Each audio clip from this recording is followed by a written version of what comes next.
মনে ও কে কে কে ভাই FM.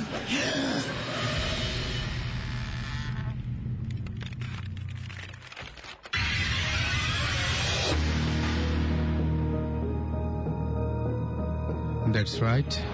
ফিরলাম আবারও সাথে নিয়ে ভূত এফএম এবং ঘড়িতে সময় এক্স্যাক্টলি 11:59 আর বুঝতেই পারছেন বছরের একদম ফার্স্ট শোতে আমরা আছি, ফার্স্ট ভূত এফএম। সুতরাং সেই জন্যই সবাইকে বছরের শুরুতে জানাচ্ছি অনেক অনেক শুভেচ্ছা ভূত এফএম এর পক্ষ থেকে, এবং যারা রেগুলার আমাদের সঙ্গে থাকেন এবং এত রাত পর্যন্ত আমাদের সঙ্গে থেকে তাদের এক্সপেরিয়েন্স শেয়ার করেন, তাদের সবাইকে জানাচ্ছি অনেক অনেক অনেক অনেক অনেক অনেক শুভেচ্ছা। আর সেই সাথে আরেকটা খবর জানিয়ে দিই, সেটি হচ্ছে যে আজকে নিশ্চয়ই তারিখটা আপনাদের সবার মনে আছে। আজকে 7 তারিখ এই মুহূর্তে নাই, লাকি 7 চলে গেছে, তারপরে এসছে 8, আজকে 8 তারিখ জানুয়ারি মাসের। এবং আজকে আমাদের একজন মানে যিনি সবসময় থাকেন আজকে শুটিং এর কাজের বাইরে, ভৌতিস টিমের আমাদের কি বলবো যে ভূত এফএম এবং ভৌতিস্টের সবার খুব কাছের মানুষ এবং সবার খুব প্রিয় মানুষ আমাদের সুমন ভাই, তার জন্মদিন আজকে, বার্থডে। সুতরাং তাকে উইশ করছি ভূত এফএম এর পক্ষ থেকে, সকল আড্ডাবাজদের পক্ষ থেকে, রেডিও ফুর্তি ফ্যামিলির সবার পক্ষ থেকে জানাচ্ছি জন্মদিনের অনেক অনেক অনেক অনেক শুভেচ্ছা। আর আজকে বছরের শুরুতে কিছু গুড নিউজ দিয়েই শুরু করতে চাই। আমরা তো মূল ঘটনায় ঢুকবই, তার আগে জানাই যে স্ট্রিমিং করে শুধুমাত্র বাংলাদেশেই নয়, বাংলাদেশের বাইরেও বিভিন্ন জায়গায় বিভিন্ন মানুষ মানে বিভিন্ন বাঙালি আমাদের অনুষ্ঠান শুনে থাকেন। এবং সবচেয়ে বড় কথা যে বাঙালি বললাম এই জন্য যে অন্য কোনো ভাষার মানুষ হয়তো শুনলে বুঝতে পারবেন না, বাট সেরকম একটি ইমেইল আমার সামনে রয়েছে। তিনি আমাদেরকে SMS করেছেন ওয়েস্ট বেঙ্গল মুর্শিদাবাদ থেকে প্রণব রয়, এবং প্রণব রয় বলছেন তিনি ইঞ্জিনিয়ারিং পড়েন এবং রাত জেগে তিনি কিছু না ভেবেই একসময় হঠাৎ করে রেডিও ফুর্তি টিউন করে ফেলেন বা রেডিও ফুর্তি স্ট্রিম করে ফেলেন। করার পরে যেটা হয় সেটা হচ্ছে তিনি শুনতে থাকেন এবং তিনি বলেন যে তার অত্যন্ত ভালো লাগে। পড়ার পরে তার যাওয়ার কথা ছিল, টয়লেটে যাওয়ার যে দরকার ছিল সেটাও না যেয়ে তিনি একদম পুরোপুরি শুয়ে পড়েন, এবং তিনি বলেন যে তারপর থেকে এখন 11:30 বাজলেই তিনি রেডি হয়ে যান ভূত এফএম শুনতে। এবং তিনি শুভেচ্ছা জানিয়েছেন সবাইকে। বাংলাদেশে তিনি লিখেছেন যে ম্যারি ক্রিসমাস সকল বাংলাদেশি বন্ধুদের এবং আগাম হ্যাপি নিউ ইয়ার, মানে এটা হ্যাপি নিউ ইয়ারের আগের একটা মেইল। এবং তিনি বলেছেন যে সামনের ফ্রাইডে অপেক্ষা করছি তোমাদের নতুন গেস্টদের গল্প শোনার জন্য, এবং বলেছেন যারা গেস্টরা এখানে আসেন তাদের সবার অসংখ্য প্রশংসা করেছেন। Welcome to Bangladesh Pranab Roy and welcome to radio ফুর্তি। আপনি আসলে নিশ্চয়ই দেখা হবে এবং আমাদের সাথে থাকবেন, এবং আমরা আপনার এই ইমেলটা অনেক ইন্সপায়ারিং ছিল আমাদের জন্য। ওকে, আরেকটা ইমেল আছে, সেই ইমেলটা এসছে ইউকে থেকে। ওকে, তিনি লিখেছেন যে Bhoot FM authority, I am Faisal Khan Hridoy, I am big fan of Bhoot FM.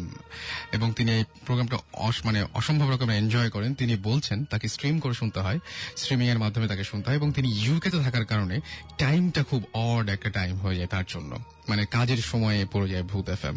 তো তিনি বলেছেন যে এটা অন্য কোনো উপায় আছে কিনা। আমি রেডিও ফুর্তি কর্তৃপক্ষকে জানালাম, অথরিটিকে সত্যি সত্যি জানিয়ে দিলাম আপনার কথাটা।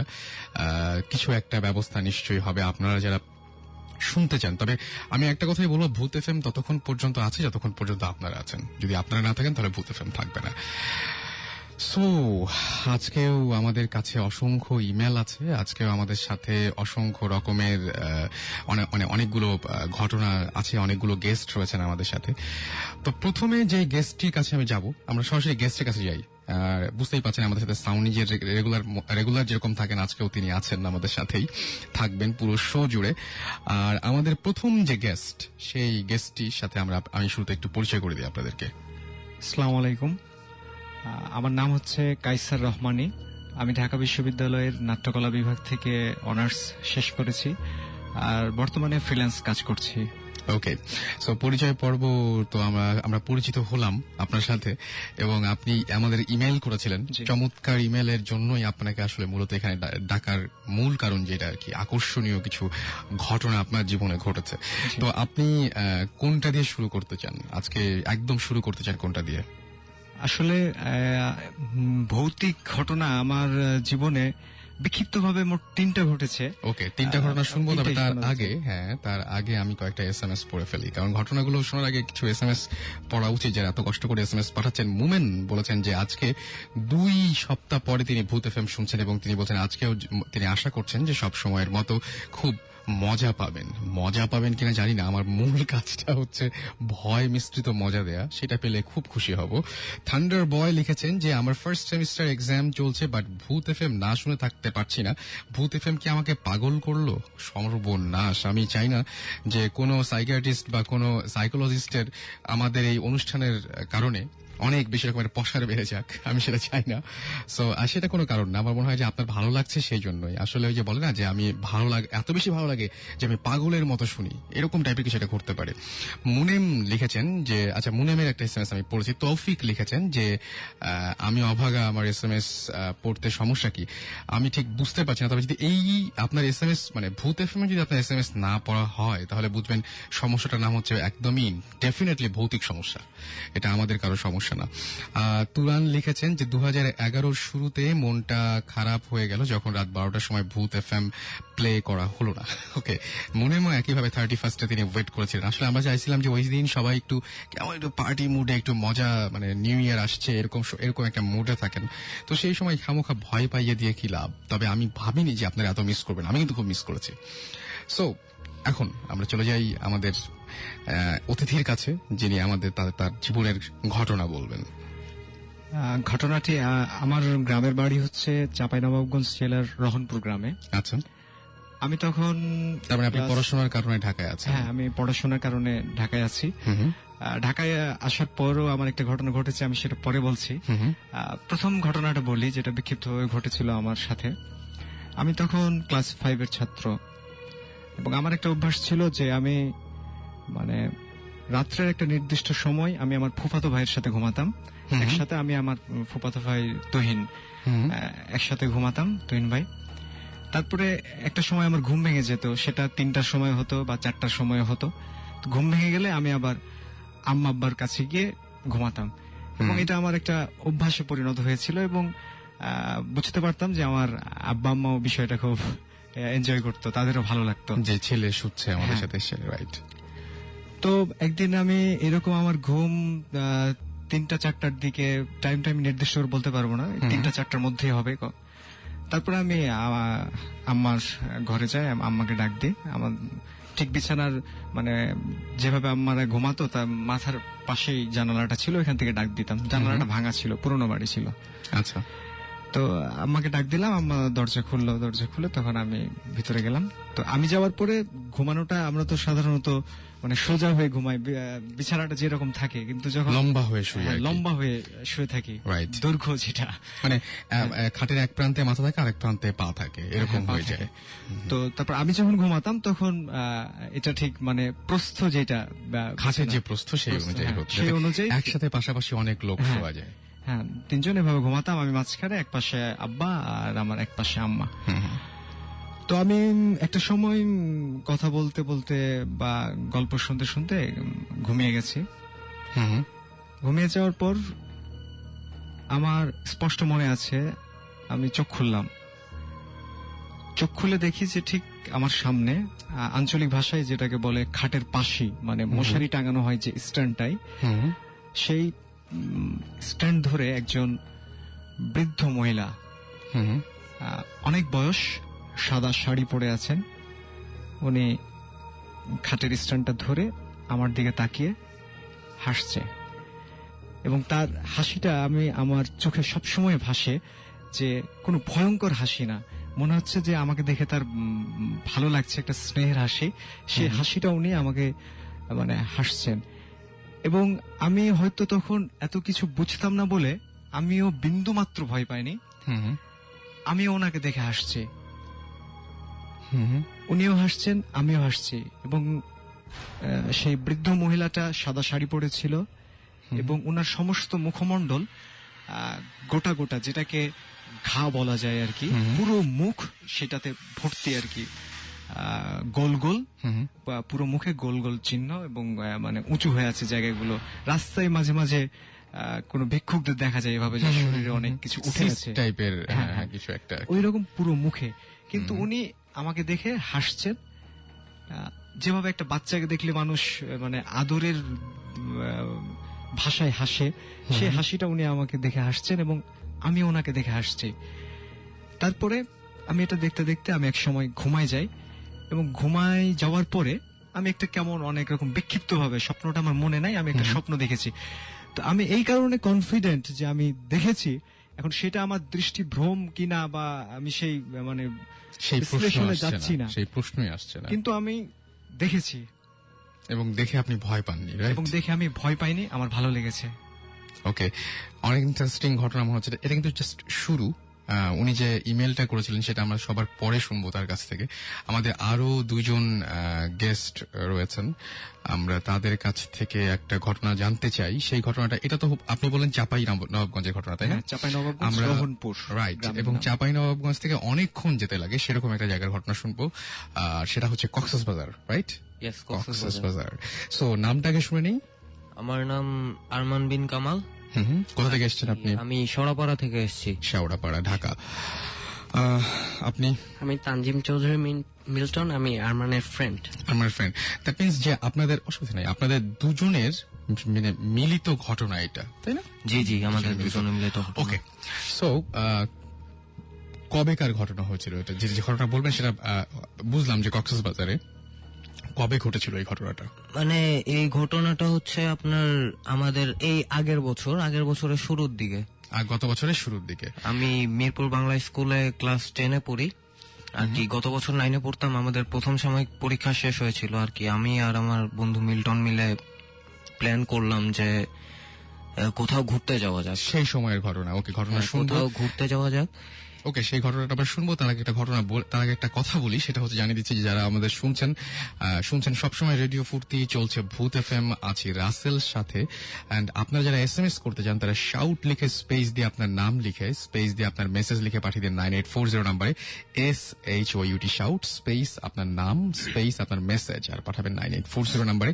এবং যারা আমাদের ইমেল করতে চান তারা ইমেল করতে পারেন ভূত FM, which is BHOOT ভূত FM @radiofurti.fm এই অ্যাড্রেসে আপনারা ইচ্ছা করলে ইমেল করে আপনাদের ঘটনা বিস্তারিতভাবে আমাদের জানাতে পারেন।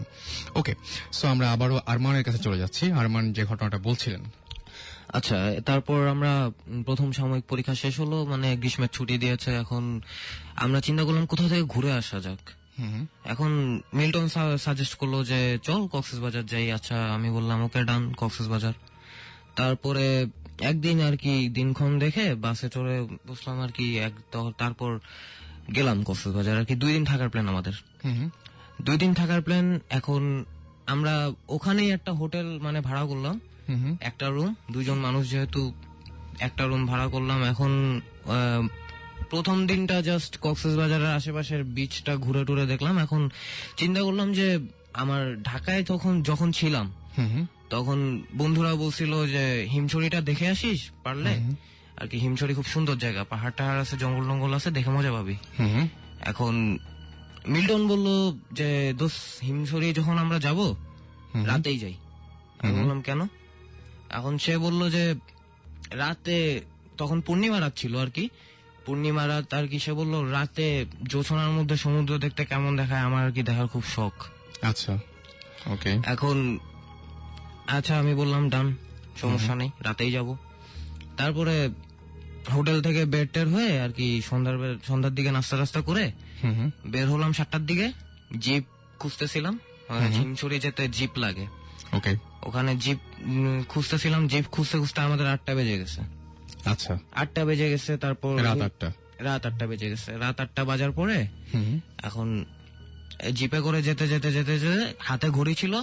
অলমোস্ট আমরা একটা জায়গায় থামছি, মানে জায়গাটা ভালো লাগছে। বলছি যে আয় এখানে একটু নেমে হাঁটাহাঁটি করি, ছবি টবি তুলি আর কি। তারপরে ওকে নামলাম। তখন রাতের বেলাতেই? জি। আচ্ছা, এখন ঘড়িতে বাজে হচ্ছে রাতের 9:30। তখন আমরা যখন নামলাম মোটামুটি 1.5 ঘন্টা লাগছে। এখন ওখানে নামছি, তারপর বললাম যে ড্রাইভার সাহেব একটু দাঁড়ায় থাকেন। জিপের যে ড্রাইভার ছিল আমাদের হায়ার করা, যে ড্রাইভার সাহেব একটু দাঁড়ায় থাকেন, আমরা একটু হেঁটে হেঁটে আসতেছি। আচ্ছা। ড্রাইভার বললো ঠিক আছে, অলরাইট। তারপরে আমরা আর কি হাঁটতেছি, গল্প করতেছি, ছবি তুলতেছি। এখন অনেকক্ষণ মানে 5-6 মিনিট হাঁটলাম, মানে আমাদের জিপটা আমাদের দৃষ্টিসীমার বাইরে চলে গেছে। তখন মানে আমরা যেদিক থেকে আসলাম আর কি ওদিকেই হাঁটা শুরু করছি। এখন আমাদের ডান দিকে জঙ্গল, আচ্ছা। মাঝখানে আমরা বিচের উপর দিয়ে হাঁটতেছি, ডান দিকে জঙ্গল, বাম দিকে হচ্ছে সাগর, যেটাকে সি বলে। এখন আমরা মানে আমি জিনিসটা ফার্স্টে নোটিস করছি, মিল্টন পরে নোটিস করছে জিনিসটা। এখন আমি নোটিস করলাম যে দাদা দাদা বলতে বলতে কে যেন মানে আসতেছে আর কি, শব্দটা কাছে আগায় আসতেছে আমার। আচ্ছা। এখন আমি নোটিস করলাম যে শব্দটা ডান দিক থেকে আসতেছে, যেদিকে জঙ্গল। এখন খেয়াল করলাম যে হ্যাঁ একটা মেয়ে আসতেছে দৌড়াইতে দৌড়াইতে। এখন এভাবে আস্তে আস্তে আমরা তো অবাক হয়ে গেছি, এত রাতে এখানে একটা মেয়ে, তাও মানে মেয়েটা মানে ভদ্রঘরের ছিল, মানে জামা কাপড়ে সেটা বোঝা যাচ্ছিল। আচ্ছা। আর কি আসলো, সে এসে আমাদেরকে জিজ্ঞেস করলো যে দাদা আপনারা কোথায় যাচ্ছেন। এখন আমরা বলতেছি যে আমরা তো ওইদিকে হাঁটতেছি। এখন বললো যে দাদা আমি তো রাস্তা হারাই ফেলছি, আমাকে একটু আগায় দেওয়া যায়। এখন আমরা তো মানে একা মেয়ে মানুষ, ভরসা করতে পারলাম না। তারপর আমি আর আমার ফ্রেন্ড একটু আলোচনা করে নিলাম যে ঠিক আছে, একে কি আগায় দেওয়া যায়। তারপর আমার ফ্রেন্ড বললো যে অলরাইট, কোনো সমস্যা নেই, আগায় দেই। তারপরে বললাম আপনার বাসা কোথায়। তারপর আমরা যেদিকে যাচ্ছিলাম ওদিকে হাত তুলে দেখাইলো, জাস্ট কোনো কথা বললো না। তারপর ওনাকে নিয়ে হাঁটতে শুরু করলাম। হাঁটতেছি মানে কোনো কথা হইতেছে না আমাদের মধ্যে, এ নিয়ে প্রায় 10 মিনিট হাঁটছি। 10 মিনিটের মতো হাঁটাহাঁটি করছি। তারপর হাঁটতে হাঁটতে ওই দিকে গেছি। এখন 10 মিনিট পরে আমার ফ্রেন্ড আর কি মিল্টন, ও বিরক্ত হয়ে বলছে যে আপনার এই বাসাটা অ্যাকচুয়ালি কোন দিকে, এতক্ষণ লাগতেছে কেন, তাছাড়া আপনি এত রাতে এখানে আসলেন কিভাবে। তারপরে মেয়েটা বললো যে দাদা আমি তো বের হয়েছি, রাস্তা তো আর খুঁজেই পাচ্ছি না। মানে তখন মানে আমি মেয়েটা এমন ভাবে বলছে, আমি একটু ভয় পাইছি, ও একটু ভয় পাইছে। এখন দুজনের দিকে তাকাইলাম, মানে একটু ভয় পাইছি দুজনই, মানে দুজনকে বলার চেষ্টা করতেছি চোখ দিয়ে যে ভয় পাইছি আমরা। এখন চিন্তা করলাম যে ঠিক আছে, অলরাইট, কথা না বলি, যেখানে যেতে চাই দিয়ে আসি। ওকে। তারপর হাঁটতেছি, আরো কিছুক্ষণ হাঁটলাম। এখন দেখি পিছনে একটা হেডলাইট, মানে অ্যাকচুয়ালি আমাদেরই জিপের হেডলাইট আর কি। আমরা নোটিস করছি একটু পরে যে এটা আসলে আমাদের হেডলাইটটা দেখে খেয়াল করছি যে হ্যাঁ গাড়ি আসছে, গাড়িটা দিয়ে এখন ধীরে সুস্থে যাওয়া যাবে, যেখানে উনি নামতে চান নামায় দিয়ে যাবে। এখন দেখলাম গাড়িটা আমাদেরই। এখন ড্রাইভার বললো আপনারা এত দূর আসলেন কিভাবে। সে অবাক হয়ে গেছে একদম, এত দূর আসলেনই বা কিভাবে। আমরা বললাম কত দূর আসছি, আমরা তো 20 মিনিটের বেশি হাঁটি নাই। এখন ড্রাইভার বললো আপনারা 20 মিনিটে 3 মাইল রাস্তা পাড়ি দিচ্ছেন জানেন। আচ্ছা। আমরা তো 3 মাইল রাস্তা, 3 মাইল রাস্তা 20 মিনিটে, যা পুরাপুরি না দৌড়াইলে অসম্ভব। না দৌড়াইলে যেটা অসম্ভব আমরা সেটা হেঁটে সম্ভব করছি। আচ্ছা। হ্যাঁ, এখন ড্রাইভার মানে আমরা মেয়েটার দিকে নজর দিলাম। এখন জাস্ট আমি দেখলাম যে আমার বন্ধুও দেখলো, ভ্যানিশ, মেয়েটা নাই। মানে যখন গাড়ি আসছিল তখনও দেখেছিলেন, যখন হেডলাইট? তখনও আমরা হেডলাইটের দিকে তাকায় ছিলাম, মানে মেয়েটার দিকে একবার তাকাইছিলাম, তখনও ছিল, মেয়েটার গায়ে হেডলাইটের আলো পড়তেছিল। আচ্ছা।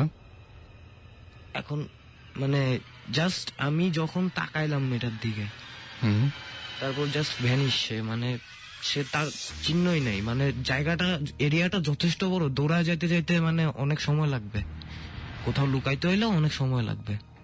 ফাঁকা জায়গা, একদম ফাঁকা জায়গা, একদম ফাঁকা জায়গা, নির্জন জায়গা, মানে এটা সম্ভবই না। সম্ভব না। ড্রাইভার কি বলেছে? ড্রাইভার তো হেডলাইটের, আমি বললাম যে আপনি কিছু দেখছেন, যে ড্রাইভার বললো না তো, আপনারা দুইজনই, তাছাড়া আপনারা এত দূর আসলেন কিভাবে এটা আমাকে বলেন। ড্রাইভার নিজেও অবাক হয়ে গেছে। আমি একটু আপনার বন্ধুর সাথে একটু কথা বলি না, মানে ও যেটা বললো বা যে অবস্থাটা এতক্ষণ ধরে ও বললো, ঠিক ওই রকমই একটা মেয়েকে কি আপনি নিজেও দেখেছিলেন? হ্যাঁ, আমি ওর সাথেই ছিলাম, দেখছি আমি পুরোটা। পুরোটা? মেয়েটা যখন কথা বলছে তখন ওর আওয়াজটা কর্কশ, মানে যখন কথা বলছে লাস্টের দিকে তখন ওর আওয়াজটা কর্কশ ভাষায় ছিল। কর্কশ মানে কি একটু একটু রেগে কথা বলছিল হ্যাঁ, এরকম রেগে। কিছু? হ্যাঁ, মানে আওয়াজটা চেঞ্জ হয়ে গেছিল। আচ্ছা, তো আপনার তখন আপনাদের কোনো সন্দেহ হয়নি যে আসলে তখন ব্যাপারটা? কোনো সন্দেহ হয়নি। সন্দেহ হয়নি এবং যখন ড্রাইভার আসছিল বা লাইটটা পড়ছিল সেটা আপনিও দেখেছেন যে মেয়েটা গায়ের উপরে লাইটটা পড়ছে, এবং জায়গাটা যথেষ্ট ফাঁকা ছিল, সেখানে হুট করে কোথাও চলে যাওয়ার কোনো অপশন নাই। হ্যাঁ। ওকে, সো এরকম ঘটনা কি ওই জায়গায় আরো আছে বা এরকম কোনো কিছু শুনেছেন আপনারা পরে ড্রাইভারের সাথে শেয়ার না না, করেছিলেন? ড্রাইভারের সাথে আমি জিজ্ঞেস করলাম যে ড্রাইভার সাহেব এরকম এরকম আমরা তো দেখলাম। হুম, এখন ড্রাইভার বলতেছে গাড়িতে ওঠেন, সব বলতেছি। আচ্ছা, আসলে ড্রাইভার ওখানকার স্থানীয় লোক আর কি, তার বাড়ি কক্সবাজার। হুম, কক্সবাজার তার বাড়ি। হুম, এখন সে বললো এটা তো নিশির ডাক। আচ্ছা, মানে আমি জিজ্ঞেস করলাম হোয়াট ডাজ ইট মিন, মানে নিশির ডাকটা কি। হুম, এখন ও বললো যে মানে ভূত প্রেত হুম। আর কি। না, নিষিদ্ধ একটা মনে হয় অনেকে বোঝে না, সেটা নিষিদ্ধ কি থাক। এবং মানে আমি যেটা বলছি যে এইটা কি এই জায়গায় এই ঘটনাটা কি ঘটে নাকি, মানে যে জায়গাটাতে আপনারা গিয়েছিলেন বা হিমছড়ি বা কক্সবাজারের মধ্যে যে রাস্তাটা অসম্ভব সুন্দর, আমার মনে হয় যে মানে ওয়ার্ল্ডের মধ্যে খুব ভালো একটা সুন্দর একটা জায়গা, যে জায়গাটা একপাশে পাহাড় একপাশে সমুদ্র, যতবার যাই আমরা, এবং দেখা যায় যে ওই রাস্তা ধরে অনেকে ইনানি যেতে হয়, ইনানি পর্যন্ত অনেকে চলে যান হিমছড়ি ছাড়িয়েও। চমৎকার একটা রাস্তা, চমৎকার একটা জায়গা। সুতরাং আমি বলতে চাচ্ছি যে এই রাস্তায় এরকম ঘটনা কি এর আগেও কেউ না, ফেস করেছে? ড্রাইভারকে জিজ্ঞেস করলাম যে ড্রাইভার বলতে পারলো না এরকম বলতে পারে নাই, বাট ঘটনা আমি জানি বলতে যে পারলো না। কক্সবাজার থেকে এখন অনেকেই আমাদের শুনছেন, এবং আপনারা যদি সত্যি, আমরা ফয়েজ লেকের কিন্তু কিছু ঘটনা পেয়েছি, সেটা আমরা শেয়ার করবো আস্তে আস্তে। সো যদি এরকম ঘটনা আপনাদের কাছে থাকে তাহলে অবশ্যই আমাদের SMS করে জানান, লিখে ফেলুন SHYUT শাউট স্পেস আপনার নাম স্পেস আপনার মেসেজ পাঠিয়ে দেন 9840 নাম্বারে। অ্যান্ড যারা ইমেল করতে চান বা আমাদের সাথে স্টুডিওতে আসতে চান তারা ভূত FM, which is BHOOTFM@radiofurti.fm A email করতে পারেন, এবং ইমেলের সাথে অবশ্যই আপনি আপনার নিজের অ্যাড্রেস এবং ফোন নাম্বার এই দুটো জানাতে ভুলবেন না, এবং আপনি আসতে চান নাকি আপনি চান যে আপনারটা পড়া হোক সেটাও ইমেলে উল্লেখ করে দেবেন। ওকে, আর একটা এমন ফোন নাম্বার দিবেন যে ফোন নাম্বারটা সবসময় খোলা থাকে। অলরাইট, সো আমরা একটা ব্রেকে যাই। ইন দ্য মিন টাইম আপনারা আমাদের SMS করতে পারেন, তবে SMS ব্রেকে যাওয়ার আগে বলি যে আসিফ ভাই লিখেছেন আমাদেরকে, ভাইয়া আমার কাছে খুব ভয়ঙ্কর স্টোরি আছে আমার নানুকে নিয়ে, ভয়েস রেকর্ড করা আছে, ইমেল অ্যাড্রেসটা দাও। আচ্ছা, ইমেল অ্যাড্রেসটা দিয়ে দিচ্ছি আমি আরো একবার, bhutfm@radiofurti.fm। আর চন্দনা লিখেছেন যে আমি ভূত FM আগে ভয়ে শুনিনি, বাট আজকে ফার্স্ট তার ভালো লাগলো শুনে, এখন থেকে রোজ রোজ শুনবেন। থ্যাংক ইউ সো মাচ আমাদের সঙ্গে থাকার জন্য। এছাড়াও আমি দেখতে পাচ্ছি আমাদেরকে অসংখ্য SMS পাঠিয়েছেন আপনারা। পূর্ণ আমাদের SMS করেছেন, এবং পূর্ণ SMS করেছেন, আমাদের SMS করেছেন শুভ্র, এবং শুভ্র বলেছেন যে ভূত আমার সাথে মিট করে না। ওকে, করলে নিশ্চয়ই ভালো হয় না। আচ্ছা, আমি দোয়া করি যে আপনার সাথে যেন এরকম কোনো ঘটনা ঘটে, তবে ঘটলে বুঝতে পারবো, কারণ আমার সাথে লাভ আছে, আপনার সাথে ঘটলে আমি জানতে পারবো সেটা আপনার কাছ থেকে। সামি সুমন ভাইকে জন্মদিনের শুভেচ্ছা জানিয়েছেন। খুশি তিনি আমাদেরকে নতুন বছরের শুভেচ্ছা জানিয়েছেন। এছাড়াও আমাদের SMS করেছেন আফরিন, SMS করেছেন আমাদেরকে নাম না জানা, মানে নাম ছাড়াই অনেকে। এছাড়াও আমাদের SMS করেছেন আচ্ছা সুজানা SMS করেছেন, আমাদের SMS করেছেন ডালাস, SMS করেছেন আনাফি, আলিম, বিজন, সাকিব। এছাড়াও আমাদের SMS করেছেন নিঝুম, সবুজ, ইমরান, রিমা, দীপু সহ আরো অনেকে। স্টে টিউন টু রেডিও ফুর্তি, ফিরে আসছে একটু পরে, এবং যেহেতু আজকে সুমন ভাইয়ের জন্মদিন, সুতরাং আমি বলবো যে আমরা আরো একবার happy birthday to you Sumon ভাই, অ্যান্ড আপনার জন্যই আমার মনে হয় আজকে সব চাওয়াই আপনার পূর্ণ হোক। On that note, coming up, Don't stop the Furti. Radio Furti 88.0 FM.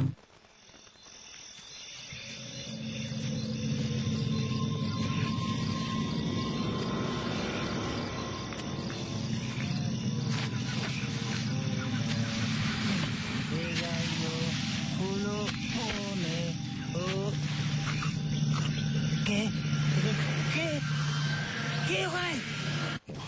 FM.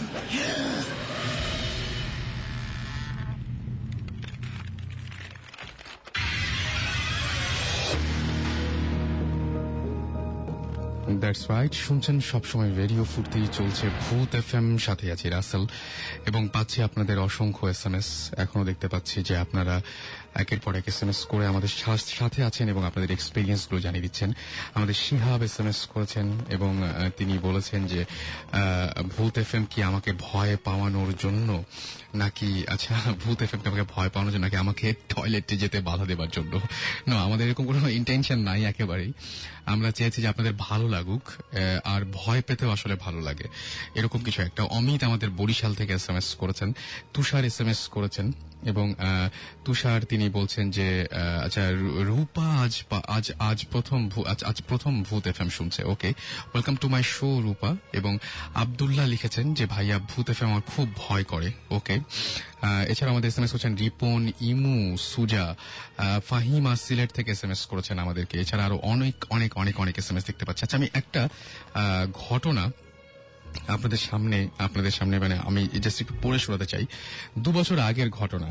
একজন আমাদের ইমেল করেছেন, তার নামটা তিনি এখানে আমি দেখতে পাচ্ছি না, তার নামটা এখানে আমি বুঝতে পারছি না তিনি নাম। আচ্ছা, আই এম শঙ্কর হচ্ছে হাসনাবাদ থেকে তিনি জানিয়েছেন এই ঘটনাটা। একবার এক ফ্রেন্ড মুখর খুব সিক হয়, সে ঢাকাতে আমার সাথে তার একটা মেসেজ শেয়ার করে থাকতেন, কিন্তু ওর বাবা মারা যাওয়াতে গ্রামের বাড়িতে চলে যায়। কিন্তু কিছুদিন পর শুনলেন যে ও নাকি অনেক অসুস্থ।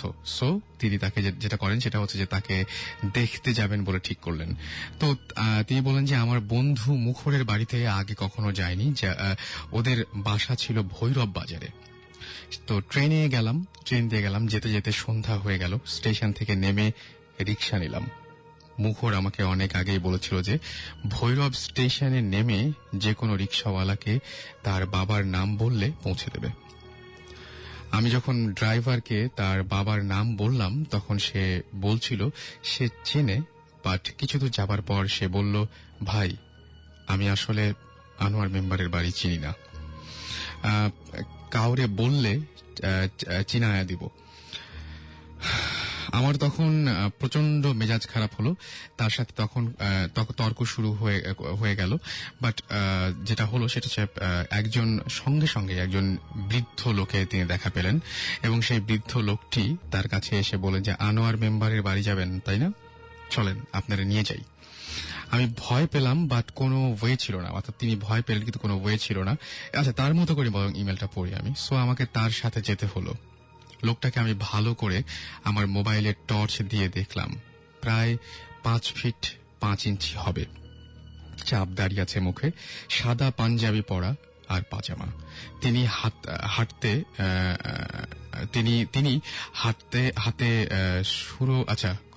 শুরু করলেন। আসলে ইংলিশ অ্যালফাবেট দিয়ে বাংলা লিখলে যেটা হয় আর কি।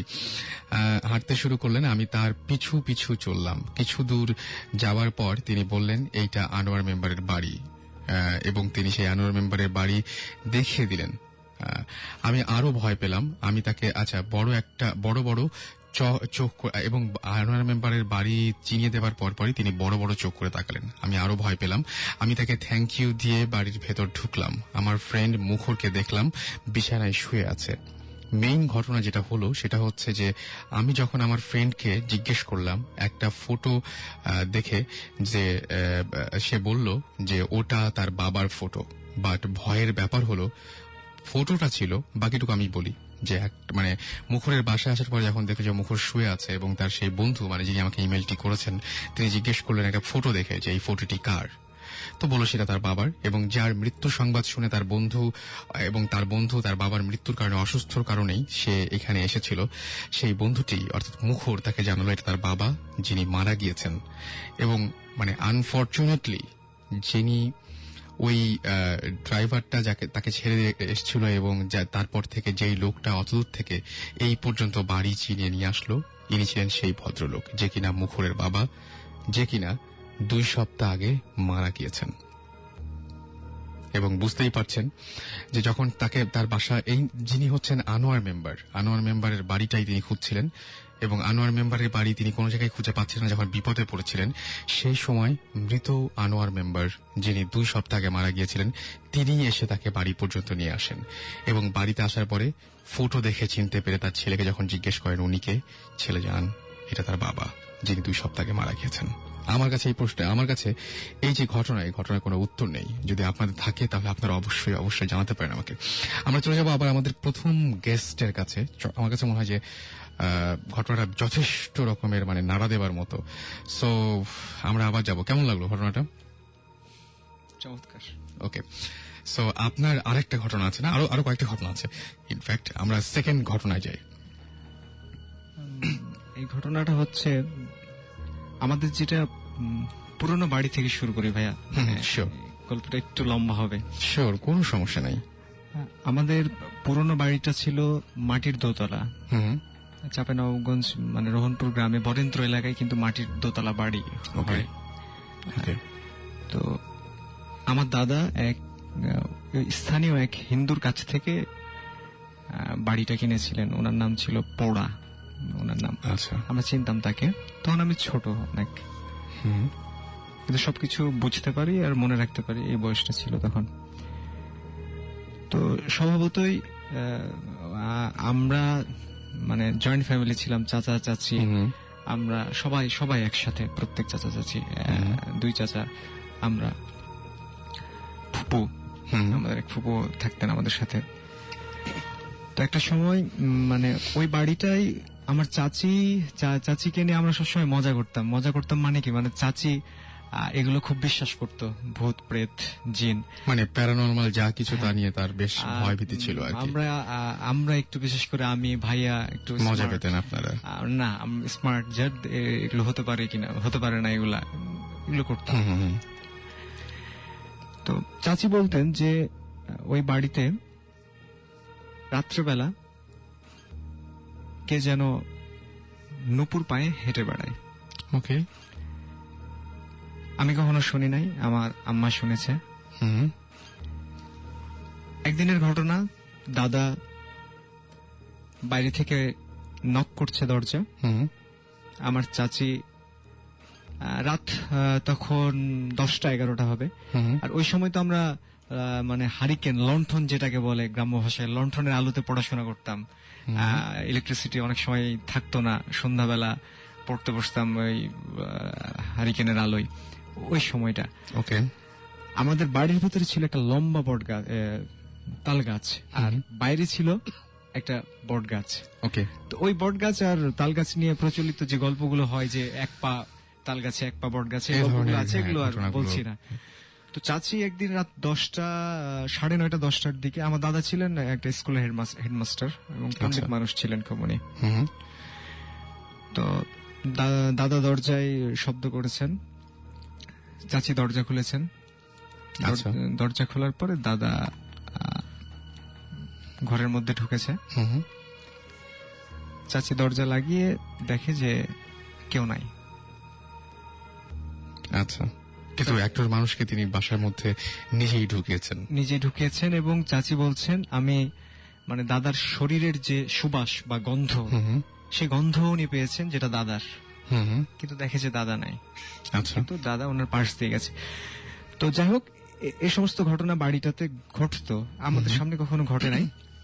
আমরা বিভিন্ন কারণে আমরা আমাদের একটা নতুন বাড়ি তৈরি করি, যেটা রহনপুর খড় মোড় জায়গাটার নাম। ওইখানে যাওয়ার পর আমার আম্মা প্রায় বলতো, এক সময় আমাদের উপর বলেছে যে এই বাড়ির ছাদটা নাকি ভালো না।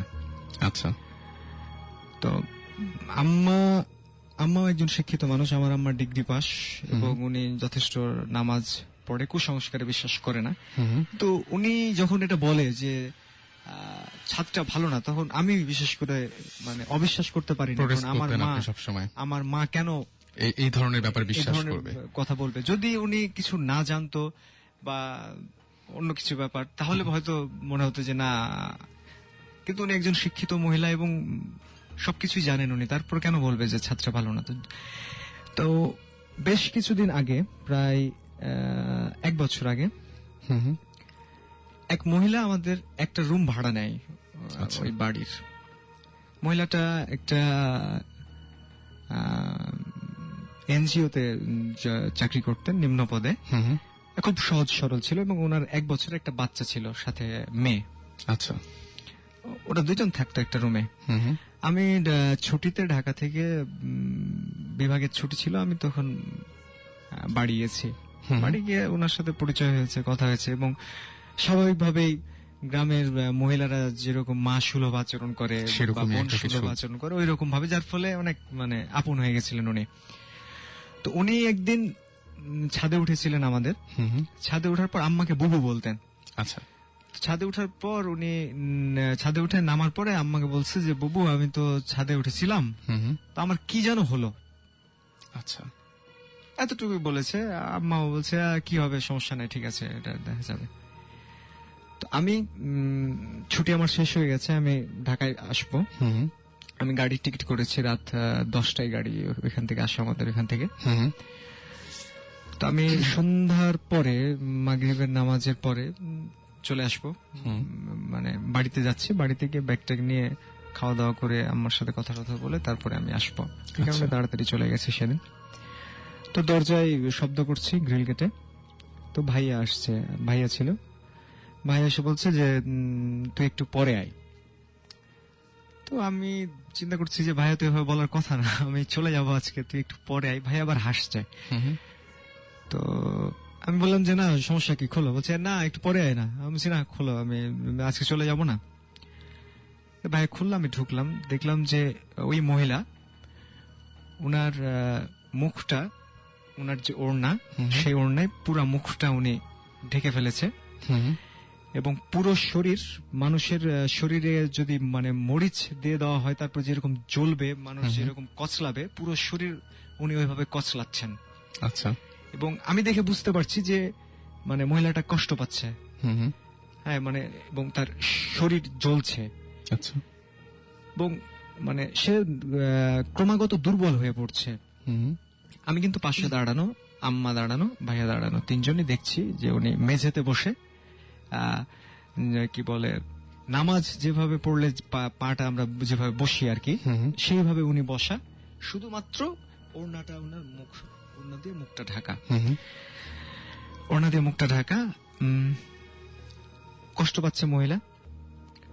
তো আম্মা ওই মহিলাকে বলছেন যে কি নাম তোমার।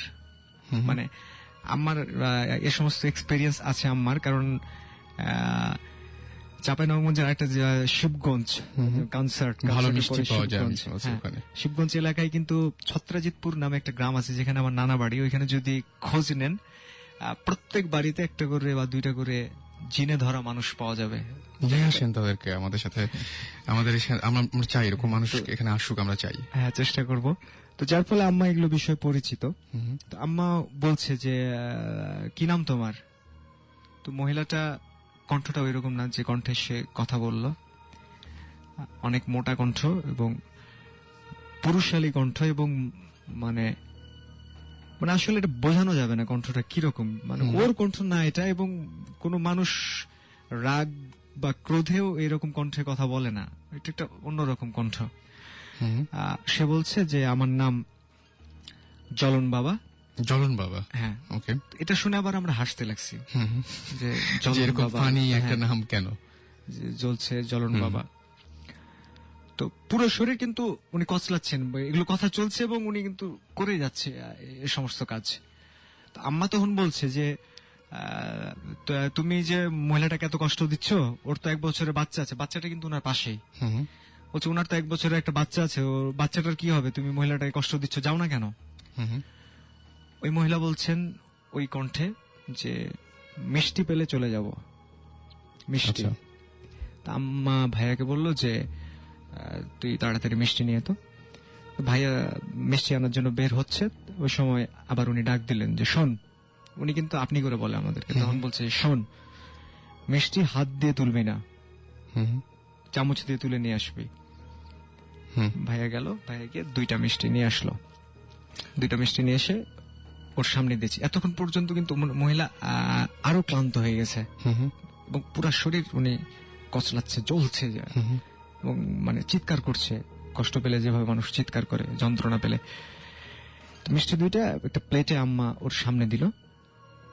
মহিলাটা রেগে গেল, রেগে বলছে পানি কোথায়? আম্মা আবার তাড়াতাড়ি এক গ্লাস পানি এনে দিল। তো আমার মানে এতক্ষণ পর্যন্ত আমি হয়তো ভেবেছিলাম যে এটা কোনো রোগ বা কিছু, বা আমার কাছে হাস্যকর লাগছিল একটু, বা কিন্তু মানে আমি নাট্যকলার স্টুডেন্ট, পাশাপাশি মানুষের মন নিয়ে আমাদের একটু বেশি কাজ করতে হয় ডিপার্টমেন্টে। তো আমি তো ওই মহিলাকে চিনি। তো ওই 1 সেকেন্ডে বা 2 সেকেন্ডে মহিলা যে মিষ্টি দুইটা খাইলো, তো এই মিষ্টি খাওয়াটা মানে অন্যরকম। ওই মুহূর্তে কেন জানি আমার মনে হয়েছে যে ওনার ভিতরে অন্য কেউ আছে। ওই মিষ্টি খাওয়া দেখে যে এভাবে মানুষ খায় না, বা একজন অসুস্থ মানুষ এভাবে খেতে পারে না।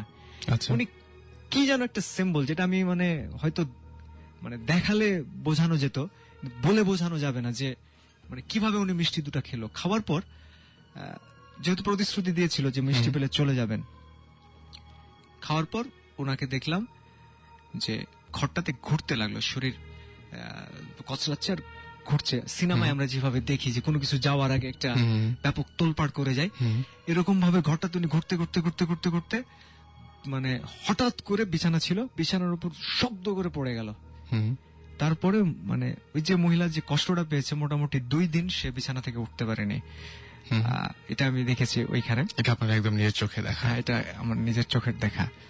এবং মানে আম্মা যে ওই কথাটা বলতো যে এ বাড়ির ছাদটা ভালো না, তো ওই মহিলা তো জানতো না যে এ বাড়ির ছাদটা ভালো না, বা যদি জানতো তাহলে তো মানে আম্মার কথাটাই ঠিক হলো। যদিও আমাদের কোনো ক্ষতি এ পর্যন্ত আল্লাহর রহমতে হয় নাই, কিন্তু মানে ওই মহিলাটা এটা দেখে আমার মানে বিশ্বাস হয়েছে যে আসলে ছাদটাতে হয়তো কোনো সমস্যা থাকতে পারে।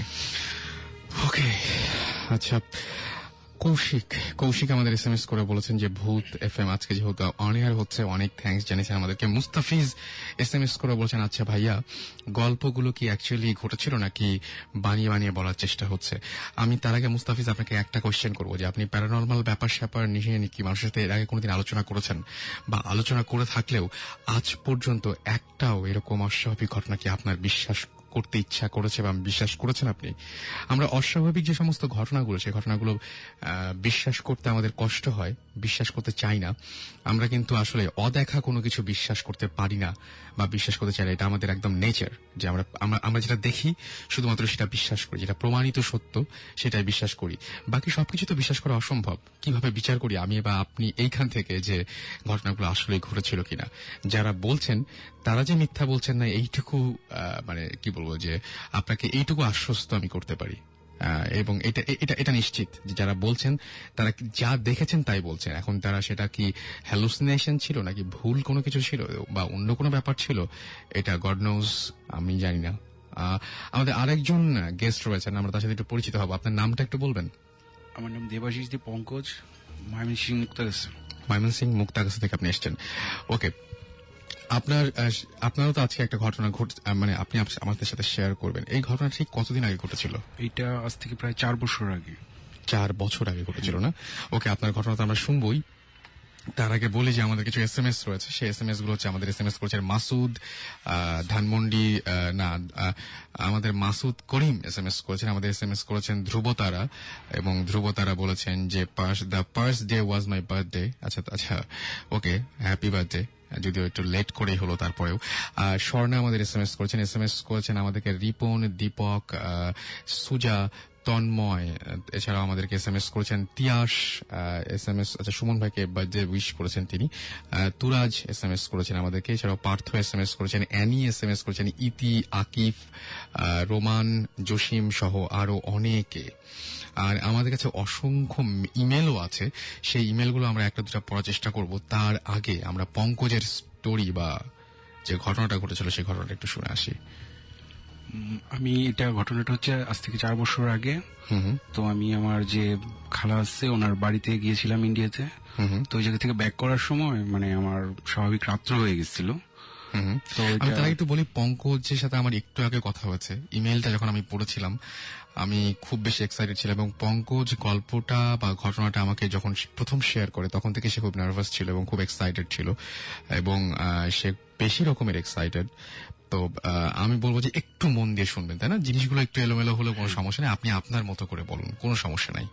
তো রাত্র হয়ে গেছিল, তো যমুনা ব্রিজ পার হওয়ার পরে ওই ধরুন যে মানে আমি আপনি বাস স্ট্যান্ডটা- ইন্ডিয়া থেকে আসছিলেন? হ্যাঁ, ইন্ডিয়া থেকে আসছি, মানে যমুনা ব্রিজ পার হওয়ার পরে হুম। তো আমি একটা বাস স্ট্যান্ড, সেটা আমি বলতে চাচ্ছি না যে বেসিক্যালি কোন জায়গাটা। না, আপনার বলতে হবে না। তো মানে এখন ওই বাস স্ট্যান্ড নষ্ট হওয়ার পরে আমি বাস থেকে নামছি, তো নামার পরে দেখতেছি কি হয়েছে, তো দেখতেছি চাকা হয়ে গেছে। তো স্বাভাবিক চাকা ঠিক করতে আপনার কিছু সময় লাগবে, তো আমি নিচে ঘোরাঘুরি করছি, তো হঠাৎ করে মানে পেছন থেকে কে যেন আমাকে ডাকতেছে। আচ্ছা। মানে টোনটা শোনার পরে মনে হইতেছে যে পরিচিত কেউ। তো আমি পেছন দিকে তাকানোর পরে দেখি যে আমার একটা ফ্রেন্ড। তো ফ্রেন্ড আচ্ছা, থাকার সেই পর ফ্রেন্ডের নামটাও বলতে চাচ্ছেন না আপনি, হ্যাঁ, তাই আমি তো? ওইটাও আচ্ছা, না ওকে, বলতে একদম চাচ্ছি বলা না। দরকার নেই।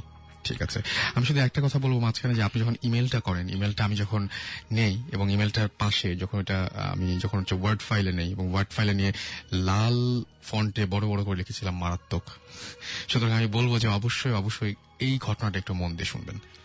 তো পরে আমি ওই ফ্রেন্ডের সাথে দেখা হয়, তো ও বলতেছে যে কোত্থেকে আসলি, তো আমি বললাম যে খালার বাড়িতে গেছিলাম।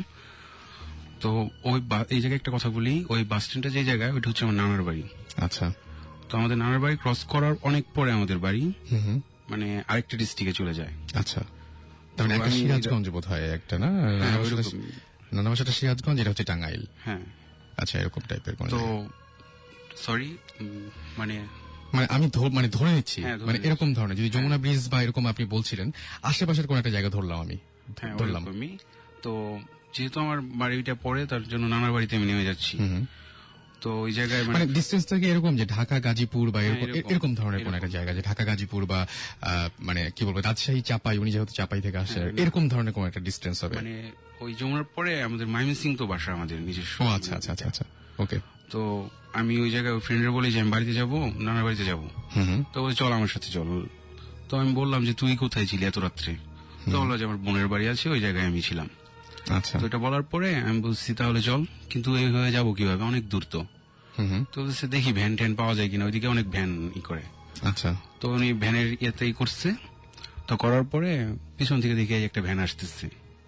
তো সঙ্গে সঙ্গে, এবং হ্যাঁ, সঙ্গে সেও তো সঙ্গে। নিশ্চয়ই খুব আকস্মিক ভাবে আপনার সামনে হ্যাঁ, উপস্থিত আকস্মিকভাবে হয়েছিল। আসছে এবং ভ্যানটাও মানে ওইভাবেই আসছে। আচ্ছা। তো আসার পরে দেখি যে ভ্যানটা আমার পূর্ব পরিচিত, মানে আমাদের নানাদের বাড়ি যে আছে ওই বাড়ির পাশাপাশি বাড়িতেই আচ্ছা। ভ্যানটারই। তো পরিচিত যেহেতু, সেহেতু আর কোনো প্রশ্ন নাই, উঠে গেছি ভ্যানে। তো ভ্যানে চলছি, ওর সাথে কথা বলতেছি, আচ্ছা, আপনি আরেকবার ক্লিয়ার করবেন, বন্ধু এবং ভ্যানওয়ালা দুজনেই আপনার পরিচিত? হ্যাঁ, দুজনেই পরিচিত। ওকে, ফাইন। তো যাচ্ছি, যাওয়ার সময় মানে ওই বাস স্ট্যান্ডে যখন কাছাকাছি চলে আসছি, তখন ওরা বলতেছি যে দোস্ত আমি তো এই যে আমারে বলছি ফোন দিয়ে আসার আগে বাড়ি থেকে, ওই বাড়ি থেকে, খালার বাড়ি থেকে বলছি যে আপনার এত থাকো তুমি, আমি আসবো। তো উনি মনে হয় ওই ওনার বন্ধুর যে ক্লিনিক আছে ওইটাতে বসে আছে। তো আমি একটু দেখা করি, তো বলতেছে না কি দেখা করবি, এত রাত্রে থাকবো নাকি, জল জায়গা একসাথে। আচ্ছা। তো আমি বলছি যে না, তারপরও মামা যে ছোট মামার বললে থাকবো। তো অনেক ও মানে বলতেছে না আমার সাথেই চল, এরকমই করতেছে। তো বাস স্ট্যান্ড যখন গেছি তো নামছি আমি, নামার পরে ও বলতেছে গেলে ভালো হইতো, আচ্ছা দেখ কি করবি। তো আমি নাইমা ওই ক্লিনিকের দিকে গেছি, আমি বলছি দাঁড়া, আমি যদি মামা না থাকে তাহলে চলে আসবো, আচ্ছা। আর যদি মামারা বলতে পারি যে আমি তোর সাথে যাবো তো ঠিক আছে। হুম। তো আমি ক্লিনিকে গেছি, যাওয়ার পরে মামা ফ্রেন্ডের সাথে কথা বলতেছিল। হুম। তো কথা বলতেছে, ওই জায়গায় যাওয়ার পরে আমার বলতেছে আসছো চলো তাহলে। তো আমার ফ্রেন্ডদের কাছে বিদায় নিচ্ছে। এরপর ওনার মানে যে বাইকটা আছে, বাইকটা আনার জন্য উনি গ্যারেজে গেছে ক্লিনিকে। তো ওই ক্লিনিকের গ্যারেজে যাওয়ার পরে হুম। আপনার ইয়া করছে, আমি বের হয়েছি, বের হওয়ার পরে দেখতেছি যে বন্ধু আছে কিনা। হুম। তো আসার পরে দেখি যে কেউ নাই, রাস্তায় কেউ নেই? রাস্তায় কেউ নাই। তবে এই জায়গায় একটা কথা বলে নেই, যে আমি যখন ওর সাথে ভ্যানে উঠছি, ওঠার পরে যে আমি ক্রস করে আসছি, মানে রোডটা পুরোটা আসছি, তো এটা একটা হাইওয়ে রোড। ওই রোডে সবসময় বাস চলাচল করে, ট্রাক চলে, স্বাভাবিক, সব খুবই স্বাভাবিক। বাট কিন্তু ওর সাথে যখন আমি বাস স্ট্যান্ডে ভ্যান দিয়ে আসছি, ওই সময় কোনো গাড়ি ছিল না ওই রোডে, কোনো ধরনের কোনো কোনো গাড়ি ধরনের দেখেননি? কোনো গাড়ি আমি পাই নাই। খুবই অদ্ভুত ব্যাপার কিন্তু। হ্যাঁ, আপনি তখন একদম পুরোপুরি সচেতন ছিলেন এবং হ্যাঁ, এবং আমি মানে কি বলবো, আমি পুরা ঠিক ছিলাম। তো ওই জায়গা থেকে মামা, আমি ভাবছি যে ও আমার দেরি দেখে হয়তো চলে গেছে। তো ভ্যানে গেলে আমাদের নানার বাড়ি যে গ্রামের বাড়িটা, ওই বাড়িতে যাইতে আপনার 15-20 মিনিট সময় লাগে, আর বাইকে গেলে 4-5 মিনিট এরকম লাগে, মানে শর্ট করা যায়। তো আমি রাস্তায় গেছি যে ভাবছি যে ওদের সাথে দেখা হবে। আচ্ছা। তো রাস্তায় আমি কারোরই পাইনি। তো রাত্রে বাসায় চলে গেছি, যাওয়ার পরে খাওয়া দাওয়া করছি, ঘুমাইছি। পরদিন সকালে উঠছি, ওঠার পরে চিন্তা করলাম যে ফ্রেন্ডে ওই নিয়ে আসলো, ভ্যান ভাড়া কিভাবে কি করলো, তো আমি দেখা করি। জানলাম না। হ্যাঁ সেটাই। তো আমি ওর বাসায় গেছি, যাওয়ার পরে দেখি যে ওর আব্বা ওই গ্রামে যে মাচাং বলে একটাই আছে, ওই বাঁশের ইয়াতে বাইরে বসে আছে, মুখ টুক কালো একবারে, মানে বিশ্রী অবস্থা একটা। আচ্ছা। তো আমি যাই জিজ্ঞেস করছি যে কি খবর কাকা, ভালো আছেন? কয়, হ্যাঁ, চুরি তো দেখে আমার মানে একবারে জড়ায় ধরে কান্না শুরু করছে। তো বলতেছে তুমি আসলা, তুমি তো 2 মাস ছিল না এই জায়গায়, আর তুমি এই জায়গায় আসো না বেশি, তো ঘটনা শুনো নাই তুমি, আমি বলি শোনো। তুমি বলতেছে যে ইয়ে তো মারা গেছে, আমার ওই ফ্রেন্ডের নাম বলে বলতেছে মারা গেছে। যে ফ্রেন্ডটা আপনাকে, হ্যাঁ, কালকে রাত্রে আমি যার সাথে ভ্যানে আপনি আসছি। ভ্যানে করে এসেছেন এই হ্যাঁ। পর্যন্ত। তো বললাম যে কিভাবে মারা গেছে, এটা কিভাবে সম্ভব? আমি তো কালকে রাত্রে ওর সাথে আসছি। তুমি কার সাথে আসছো?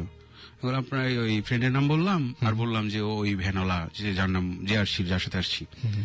তো বলার পরে বলতেছে যে মানে ওই ভ্যানেই তো ছিল, ও 2 দিন আগে ওই তোমার ওই বাস স্ট্যান্ডের ওই পাশে এতে বাস অ্যাক্সিডেন্টে মারা গেছে, ওই বোনের বাড়িতে যাচ্ছিল ওই ভ্যানে করে। তখন আমি মানে ওনার কি বলবো, মানে টোটাল হয়ে গেছি আমি। এটা কি বলে, এটা তো অবিশ্বাস্য। আমি কালকে রাত্রে যার সাথে জলজন্ত একটা মানুষের সাথে কথা বলতে বলতে আসলাম, আজকে শুনি যে সে 2 দিন আগে মারা গেছে। তো এটা বলার পরে আমি আর কোনো কিছু বলতে পারি নাই, আমি জাস্ট মানে নানার বাসায় চলে আসছি। আসার পরে আমার নানি যে আছে, বড় মামি যে আছে, এদেরকে বলছি যে এরকম এরকম ঘটনা। তো এই ফ্রেন্ডের কথা বলছি যে এরকম এরকম মানে কালকে ওই রাত্রে। যে ভ্যানওয়ালাকে দেখেছিলেন সেই ভ্যানওয়ালার সাথেই ও ছিল, হ্যাঁ, ওই এবং ওই ওইটাই 2জন মারা মিলে গেছে। একসঙ্গে মারা গেছে। হ্যাঁ। ওকে। তো পরে বলার পরে আমার নানি সন্ধ্যার দিকে মানে একটা ওই মসজিদ ছিল, মসজিদের হুজুরের কাছে নিয়ে গেল। তো উনি আমার একটা ওই যে তাবিজ বলে যে ওইগুলো একটা দিচ্ছে, দেওয়ার পরে বললো যে এটা সবসময় বাইরে রাখো। তো ওই জায়গায় জিজ্ঞেস করছে যে তোমার সাথে কি ওর কোনো সমস্যা হয়েছিল? আমি বললাম না, কোনো সমস্যা। আচ্ছা ঠিক আছে, যাও। তো পরে আমি চলে আসছি বাসায়। আসার পরে রাত্রে ঘুমাইছি। ঘুমানো বলতে ওই একবারে টোটাল যে ঘুমায় গেছি তা না, মানে হালকা ঘুম। তো আমি চিন্তা করতেছি যে কিভাবে এটা সম্ভব যে একটা মানুষই এরকম। আমি আসলে বেসিক্যালি ওই তখন ওই ভূত টুত এগুলা কোনো কিছু বিশ্বাস করতাম না। আচ্ছা। ঠিক আছে। তো চিন্তা করতেছি, এরকম চিন্তা করতে করতে হঠাৎ মানে চোখটা বন্ধ হয়ে আসছে। তো হঠাৎ মানে একটা অনুভূতি পেলাম যে মানে কেউ একজন আসছে রুমে, আপনার চারপাশে। আমার চারপাশে আসছে। তো আমি হঠাৎ লাইট টাইট সব অফ।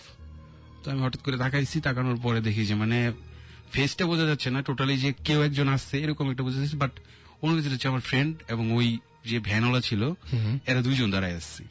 আপনি মানে মোটামুটি আন্দাজ করতে হ্যাঁ, পারছেন? আন্দাজ করতে পারছি, কিন্তু দেখা যাচ্ছে না টোটাল, সাদা একটা আলোর মতো। আচ্ছা। তো আমি দেখার পরে ওইদিকে তাকায় আসছি। তো এই জায়গায় ও আমার মানে ওই জায়গা থেকে আমি কিছু কথা শুনছি কিংবা বুঝছি, এই ধরনের একটা কিছু, মানে ক্লিয়ার না। তো এই কথাগুলো আমি বলতে চাইতেছি না। না না, একদমই বলার দরকার নাই। যেটা আপনার সমস্যা মনে করছেন, হ্যাঁ, সেটা কখনোই বলা, মানে আমি সাজেস্ট করবো যে বলবেন না। তো এরপরে মানে আমি ভয়ে মানে চিৎকার করতে চেষ্টা করছি, বাট কোনো সাউন্ডই হচ্ছে না। আচ্ছা। তো হঠাৎ করে মানে একটা জোরে চিৎকার হয়ে গেছে, হওয়ার পরে মানে চোখ বদ্ধ করে ফেলছি আমি। চোখ বদ্ধ করে ফেলে দরজা একটা শব্দ হয়েছে। শব্দ হওয়ার পরে চোখ পেলে চাইছি ওইদিকে, যাওয়ার পরে দেখি কিচ্ছু নাই। আচ্ছা। মানে দরজার শব্দটা হচ্ছে আমার মামা ঢুকছে ঘরে। মামা ঢুকে লাইট জ্বালাইছে, কি হয়েছে পরে বললাম যে এরকম এরকম ঘটনা, আমি এটা দেখে ভয় পাইছি। তো বলার পরে উনি করছে, আচ্ছা ঠিক আছে, সমস্যা নাই, আমি থাকি, কোনো ব্যাপার না। তো ওই এটা চলে গেছে। তো পরে আমি রাত্রে স্বপ্নে দেখতেছি যে কেউ আমার মানে জোর করে ধইরা মানে ঘাড় মটকায় মারে, যেভাবে ওইভাবে মারতেছে। দুঃস্বপ্ন হ্যাঁ, দেখছেন? দুঃস্বপ্ন, মানে মামার সাথে থাকার পরেও। তো সকালে ঘুম ভাঙছে, ভাঙার পরে শুনি যে মানে ওই যে বাস স্ট্যান্ডটা ক্রস করার পরে একটা মসজিদ আছে, মসজিদের পরে রেল লাইন আছে। ঠিক আছে, রেল লাইন আর একটা ব্রিজ আছে। ওই ব্রিজের 2টার মাঝখানে এই জায়গায় গাছের উপরে কার জন্য একটা ঘাড় মটকানো লাশ হয়েছে। ওইটা আমি বেসিক্যালি ঠিক না যে আমি স্বপ্ন দেখছি বলে এরকম হয়েছে না, সেটা আমি শিওর না।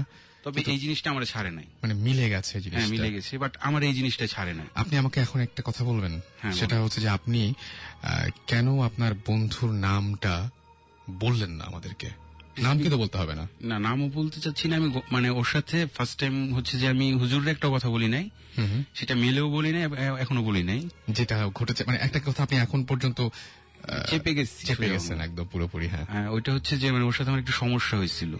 আচ্ছা। আমি থাকতাম বেসিক্যালি আমার বাড়ি ময়মনসিংহ হওয়ার পর আমি টাঙ্গাইল থাকতাম, হ্যাঁ হ্যাঁ, ওই জায়গায় পড়াশোনা করছি আমি। তো ওই ওনার সাথে মানে একটু সমস্যা হয়ে গেছিল এবং ভালো একটা বড় সমস্যা হয়েছিল। সেইখান থেকে মানে কি অদ্ভুত ব্যাপার। আমি আমি আমি এখানে আরেকটু থামিয়ে দিয়ে বলবো যে সমস্যা তো হয়ই মানুষের সাথে, এবং সমস্যা হলে সমস্যার পরিণতি কি হয় সেরকম একটা ঘটনা আমি জানাবো। সেটা হচ্ছে যে আমার কাছে একটা ইমেল আছে। ইমেলটি করেছেন হচ্ছে this is DH Masud from Narayanganj. আমি ভূত এফএম এর একজন নিয়মিত শ্রোতা। কিছুদিন আগে আমার জীবনে একটা ভুতুরে ঘটনা উনি উল্লেখ করেছেন। আগে ঘটনা ঘটে সময় কালটা ছিল 5th নভেম্বর। আমাদের গ্রামের বাড়িতে একটা বিয়ে বাড়ির দাওয়াতে উনি যাচ্ছিলেন। 3rd নভেম্বর আমার পরিবারের সবাই গ্রামে চলে যায়, কিন্তু আমি একা কাজে আটকে যাই, তাই আমাকে পরের দিন রওনা দিতে হয়। That means 4th November. Narayanganj থেকে রওনা দিতে দিতে রাত প্রায় 9টা বেজে যায়। গ্রামে আমাদের বাড়িতে একটু ভেতরে বলে বাস থেকে নেমে একটু পথ রিকশায় যেতে হয়। শীতের রাত বলে রাস্তায় তেমন একটা মানুষজন ছিল না। অনেক কষ্টে একটা রিকশা জোগাড় করতে পারি। যখন রিকশাতে উঠলাম তখন প্রায় রাত 12:45 মতো বাজে। সারা রাস্তায় আমি 2-4টা কথা বললেও রিকশাওয়ালা একটা কথাও বলেনি। এমনকি সে যে রিকশা চালাচ্ছে তাতেও কোনো শব্দ হচ্ছে না। রাত প্রায় 1টা বাজে। বাড়ির কাছে চলে আসলাম। তার সাথে আমার ভাড়ার ব্যাপারে কথা হয় 22 টাকা। তাকে আমি 20 টাকা দিয়ে বললাম ভাঙতি নাই, যদিও কথাটা মিথ্যা ছিল। তখন সে বলল ভাঙতি আছে আমি জানি, মিথ্যা কথা বলবেন না। আমি তার কথা শুনে একটু উঁচু গলায় বললাম আমি মিথ্যা কথা বলছি মানে? আমি মিথ্যা কথা বলি? সে আবারও বলল আপনি মিথ্যা কথা বলেছেন। আমি আবারও বলি ভাঙতি নাই, অন্য একদিন নিয়ে যেও। তখন সে আমার দিকে অদ্ভুত দৃষ্টিতে তাকিয়ে বলল মিথ্যা কথা বলার পরিণাম ভালো না, খুব খারাপ, খুব খারাপ। তারপর আমি যখন বাসায় গিয়ে কাপড় চোপড় চেঞ্জ করি তখন আবিষ্কার করি আমার পকেটে কিছু 100 টাকার নোট ছিল, সেগুলো নেই। মানি ব্যাগ চেক করে দেখলাম সেখানেও টাকা যা ছিল কিছুই নেই। বাকি কাগজপত্র সব ঠিক আছে। তখন আমি কিছুটা ভয় পেয়ে যাই। হঠাৎ মনে পড়ে আমার সুটকেসে 10,000 টাকা ছিল, যেটা বাসায় রাখা আর কি, যেটা বিয়েতে খরচ করার জন্য আনিয়েছিলাম। সবচেয়ে অবাক করার মতো বিষয় হলো সেই 10,000 টাকাও পাওয়া যায়নি, যেটা বাসায় ছিল। যদি আমরা মনে করি যে মানি ব্যাগটা কেউ পকেট মারা নিয়েছিল বা কিছু একটা হয়েছিল, বাট বাড়িতে যে 10,000 টাকা ছিল সেই 10,000 টাকাও নেই। কিন্তু আমার স্পষ্ট মনে আছে বাস থেকে নামার 15 মিনিট আগেও আমি টাকাটা চেক করেছিলাম। আর এরপর থেকে আমি আর কোনো দিন রিক্সাওয়ালাদের সাথে ভাড়া নিয়ে কোনো ধরনের কোনো বাকবিতণ্ডা করি না। This is the true story and what happened in my life. তো আমি বললাম সেটাই, যে যদি কারোর সাথে কোনো ঝামেলা হয় বা এরকম, মানে কার সাথে ঝামেলা করছি আমরা, বেসিক্যালি আমরা জানি না যে আমাদের চারপাশে কারা। আমাদের এই যে আজকে যে ঘটনাটা শুনলাম যে আনোয়ার চেয়ারম্যান, যিনি মৃত একজন মানুষ, তিনি নাকি বাসা চিনিয়ে নিয়ে আসলেন। এবং আমি এছাড়াও আরেকটা ঘটনা বললাম, সেটা হচ্ছে এখন যে ঘটনাটা আমরা শুনলাম যে একটু আগে, যে ওনার বন্ধু ওনাকে এবং এর পরিচিত রিক্সাওয়ালা তাকে বাসায় নিয়ে এসছেন, তারা কারা। সুতরাং আমি সবসময় একটা কথা বলি যে আমাদের চারপাশে কারা আছে বেসিক্যালি আমরা জানি না। আমরা কাদের সাথে ওঠা বসা করছি, তারা কে আমরা সত্যিই কি জানি না। সো আপনাদের যদি এই নিয়ে কোনো ধরনের কোনো অভিজ্ঞতা থাকে তাহলে অবশ্যই আমাদের SMS করতে পারেন।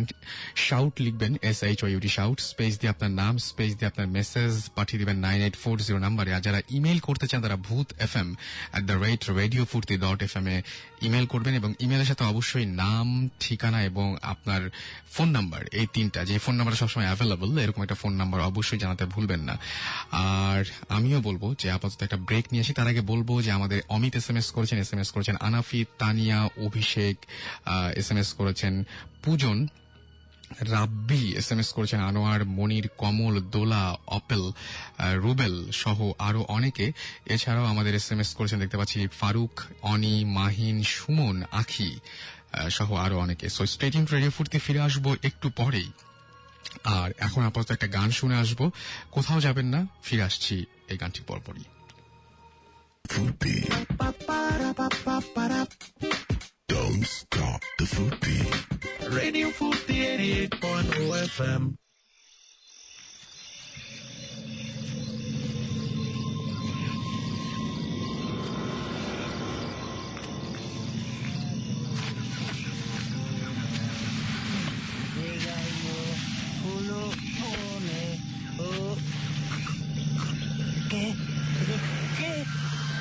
¿Qué fue? FM.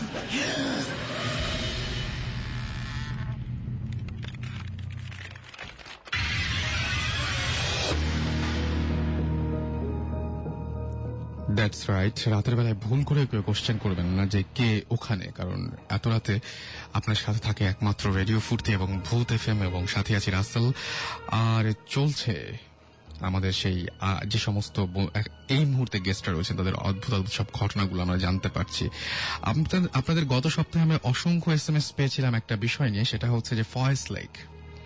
So Faiz লেকে আমি বলেছিলাম যে ফয়েজ লেক থেকে তো আসলে ইনফ্যাক্ট কোনো ঘটনা পাইনি, সো কিভাবে ফয়েজ লেক সম্পর্কে বলবো। তো আজকে আমার কাছে ফয়েজ লেকের বেশ কিছু ঘটনা, এরপরে কেউ রেকর্ড করে পাঠিয়েছেন, বাসায় রেকর্ড করে পাঠিয়েছেন, যার জন্য সাউন্ড কোয়ালিটিটা হয়তো একটু মানে কি বলবো যে একটু অন্যরকম হতে পারে, বাট তারপরেও একটু মন দিয়ে শুনলে আমার মনে হয় একদম খারাপ লাগবে না। তো চলুন এরকম একটা ঘটনা শুনে আসি। চিটাগং থেকে ফয়েজ লেকের একটা ঘটনা পাঠিয়েছেন আমাদের একজন লিসনার, চলুন তার কথা শুনে আসি একটু।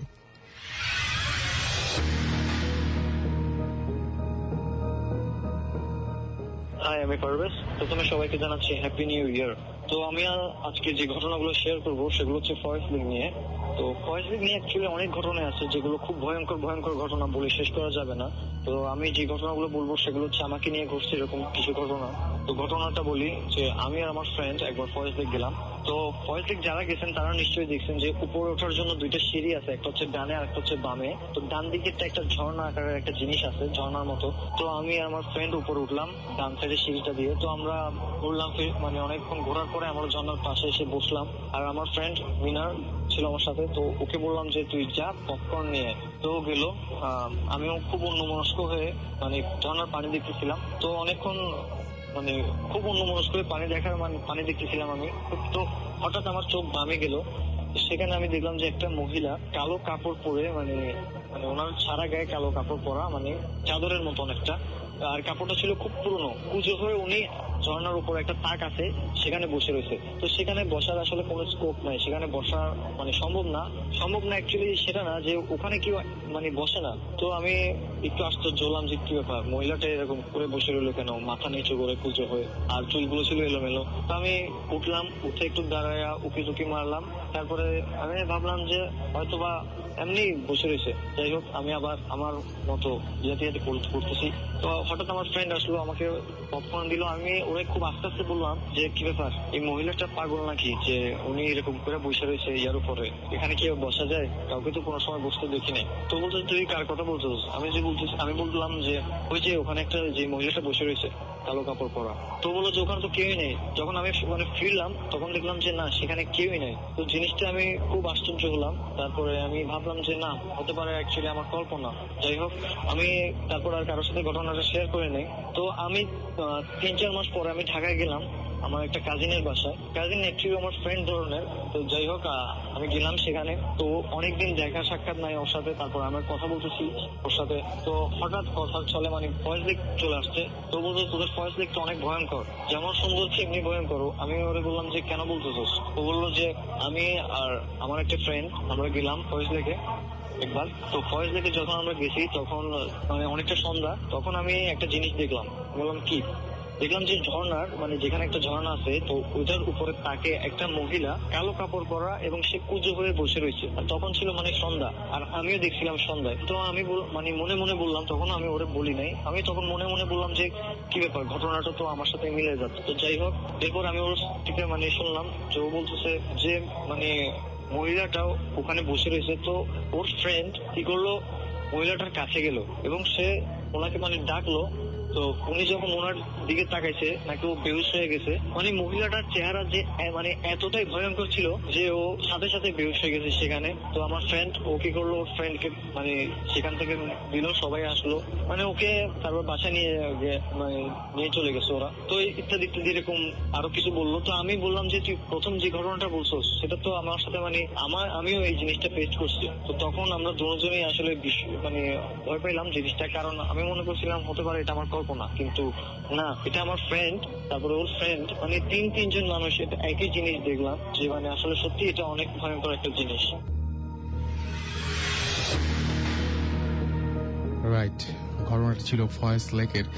এবং ফয়েজ লেক সম্পর্কে আমাদের আরো ঘটনা আছে, যেমন আমাদেরকে সহমিতা আচ্ছা না, আমাদেরকে আরেকজন SMS করেছেন, ইমেল করেছেন, তার নাম হচ্ছে সিফাত ইমেল করেছেন, এবং তিনি ইমেল করেছেন চিটাগং থেকে। তারও ফয়েজ লেক নিয়ে একটা ঘটনা জানা আছে, সেই ঘটনা তিনি শেয়ার করেছেন। সময়টা ছিল রাত, আর রাতটা ছিল থার্সডে নাইট। হিরণ বরাবরের মতো বর্ষির সিট কিনেছিল। আচ্ছা, বর্ষির সিট কিনেছিল। এইবার সিট কিনেছিল ভাটিয়ারি লেকে। ওকে, মানে এটা কি মানে বর্ষির সিট আমি ঠিক জানি না, এটা মনে হয় মাছ ধরার জন্য কোনো একটা কিছু, এবং এটা চিটাগং এ যারা আছে তারা আরো ভালো বুঝতে পারবেন। ভাটিয়ারি লেকে রাত ধীরে ধীরে গভীর হতে লাগলো। আপনারা হয়তো জানেন যে লেকে, নদীতে কিংবা সাগরে বর্ষিতে খুব একটা মাছ ধরে না, যে কয়েকটা লাগে তাও বড়সড়ই লাগে। হিরণের সাথে একজন পার্টনারও ছিল। হিরণ হঠাৎ খেয়াল করল পার্টনারের যিনি সাথে ছিলেন তিনি ঘুমিয়ে পড়েছেন, কারণ তার পার্টনার জানতেন হিরণ ঘুমোবে না। রাত আরো গভীর হতে লাগলো। হঠাৎ হিরণ খেয়াল করলো ছোট একটা ছেলে সাঁতরে সাঁতরে লেক পার হচ্ছে। একবার এপার থেকে ওপার যাচ্ছে, আর একবার ওপার থেকে এপার আসছে। চাঁদের আলোতে ছেলেটির গায়ে পড়ার সাথে সাথেই কালো বর্ণের ছেলেটিকে দিকে হিরণের দৃষ্টি আটকালো। হিরণ ছেলেটি সম্পর্কে কিছু ভেবে ওঠার আগেই ছেলেটি অদৃশ্য হয়ে গেল। পরক্ষণেই লেকের ওপারে পাহাড়ের গা ঘেঁষে যেখানে জঙ্গল, সেই জঙ্গলের মধ্যে দেখল হিরণ যে সাদা রঙের আলখেল্লা পরা একজন মানুষ, যিনি নামাজ পড়ছেন। মানুষটি নামাজ পড়া শেষে সালাম ফিরালো। অমনি হিরণের চোখে মানুষটির দৃষ্টি আটকালো। যখন নামাজ পড়ার সময় হিরণের দিকে তাকালো, আর কি সালাম ফেরানোর সময় আটকালো। হিরণ ভাবছিল এত রাতে জঙ্গলের মধ্যে মানুষটি কিসের নামাজ পড়ছে। ভাবতে ভাবতেই হঠাৎ হিরণ দেখে মানুষটি নেই। সেই পরপর দুটি মানুষকে দেখলো, একজনের সাথে একজন সাঁতরে লেক পার হচ্ছিল, আর একজন জঙ্গলের ভেতরে নামাজ পড়ছিল। হিরণ যাদেরকে দেখলো তারা কারা, তারা কে, এইসব কোনো ব্যাখ্যা তার কাছে ছিল না। পরদিন খুব ভোরে হিরণকে অজ্ঞান অবস্থায় পায় তার পার্টনার। পরদিন খোঁজ খবর নিয়ে স্থানীয় মানুষদের কাছে জানা গেল রাতে এরকম অনেকেই অনেক কিছু দেখে। হিরণেরও সেরকম একটা ব্যাপার হয়েছে এবং হিরণের কাজিন সিফাত এই ঘটনাটি আমাদের ইমেল করেছেন। সো ফয়েজ লেক নিয়ে এরকম অসংখ্য ঘটনা আছে, আমি বুঝতে পারছি। সেই ঘটনাগুলো যদি আপনার জানা থাকে, আপনি যদি স্টুডিওতে আসতে চান, অলওয়েজ ওয়েলকাম। আর আপনি যদি আমাদের লিখে পাঠাতে চান, তাহলে অবশ্যই লিখে পাঠাতে পারেন bhootfm@radiofurti.fm। এছাড়া আপনি আমাদের SMS করে যদি আসতে চান, জানাতে পারেন। আমাদের SMS করার নিয়মটি হচ্ছে মোবাইলের মেসেজ অপশনে গিয়ে টাইপ করে ফেলতে হবে আপনাকে SHOUT শাউট স্পেস আপনার নাম স্পেস আপনার মেসেজ পাঠিয়ে দিতে হবে 9840 নাম্বারে। আমরা আবারও ফিরে যাব আমাদের প্রথম অতিথির কাছে। ওকে, আপনার নামটা বলে আবার শুরু করবেন। অনেকেই হয়তো অনেকক্ষণ আমরা অন্য বিষয় নিয়ে আলোচনা করেছি। সো আমার নাম কাইসার রহমানী। উনি এর আগে দুটো ঘটনা বলেছেন পরপর, তাই না? চাঁপাইনবাবগঞ্জের ঘটনা। হ্যাঁ, চাঁপাইনবাবগঞ্জে। আমার মূল ঘটনাটার আগে কি আরেকটা ঘটনা বলা যাবে? হ্যাঁ শিওর, আপনি বলতে পারেন। সেই ঘটনাটাও আমিও প্রত্যক্ষদর্শী। আমি এর আগেও বললাম যে আমি আর আমার ফুফাতো ভাই, কাজিন তুহিন ভাই, আমার অনেক সিনিয়র, আমরা একসাথে এক ঘরে ঘুমাতাম। মানে ফুফাতো ভাই আমাদের সাথে থাকতেন। তখন আমি ক্লাস 8 অথবা 9-এ পড়ি। তো আমাদের বাড়িটা মাটির দোতলা, তার পাশে আবার একটা ছোট্ট কয়েকটা ঘর।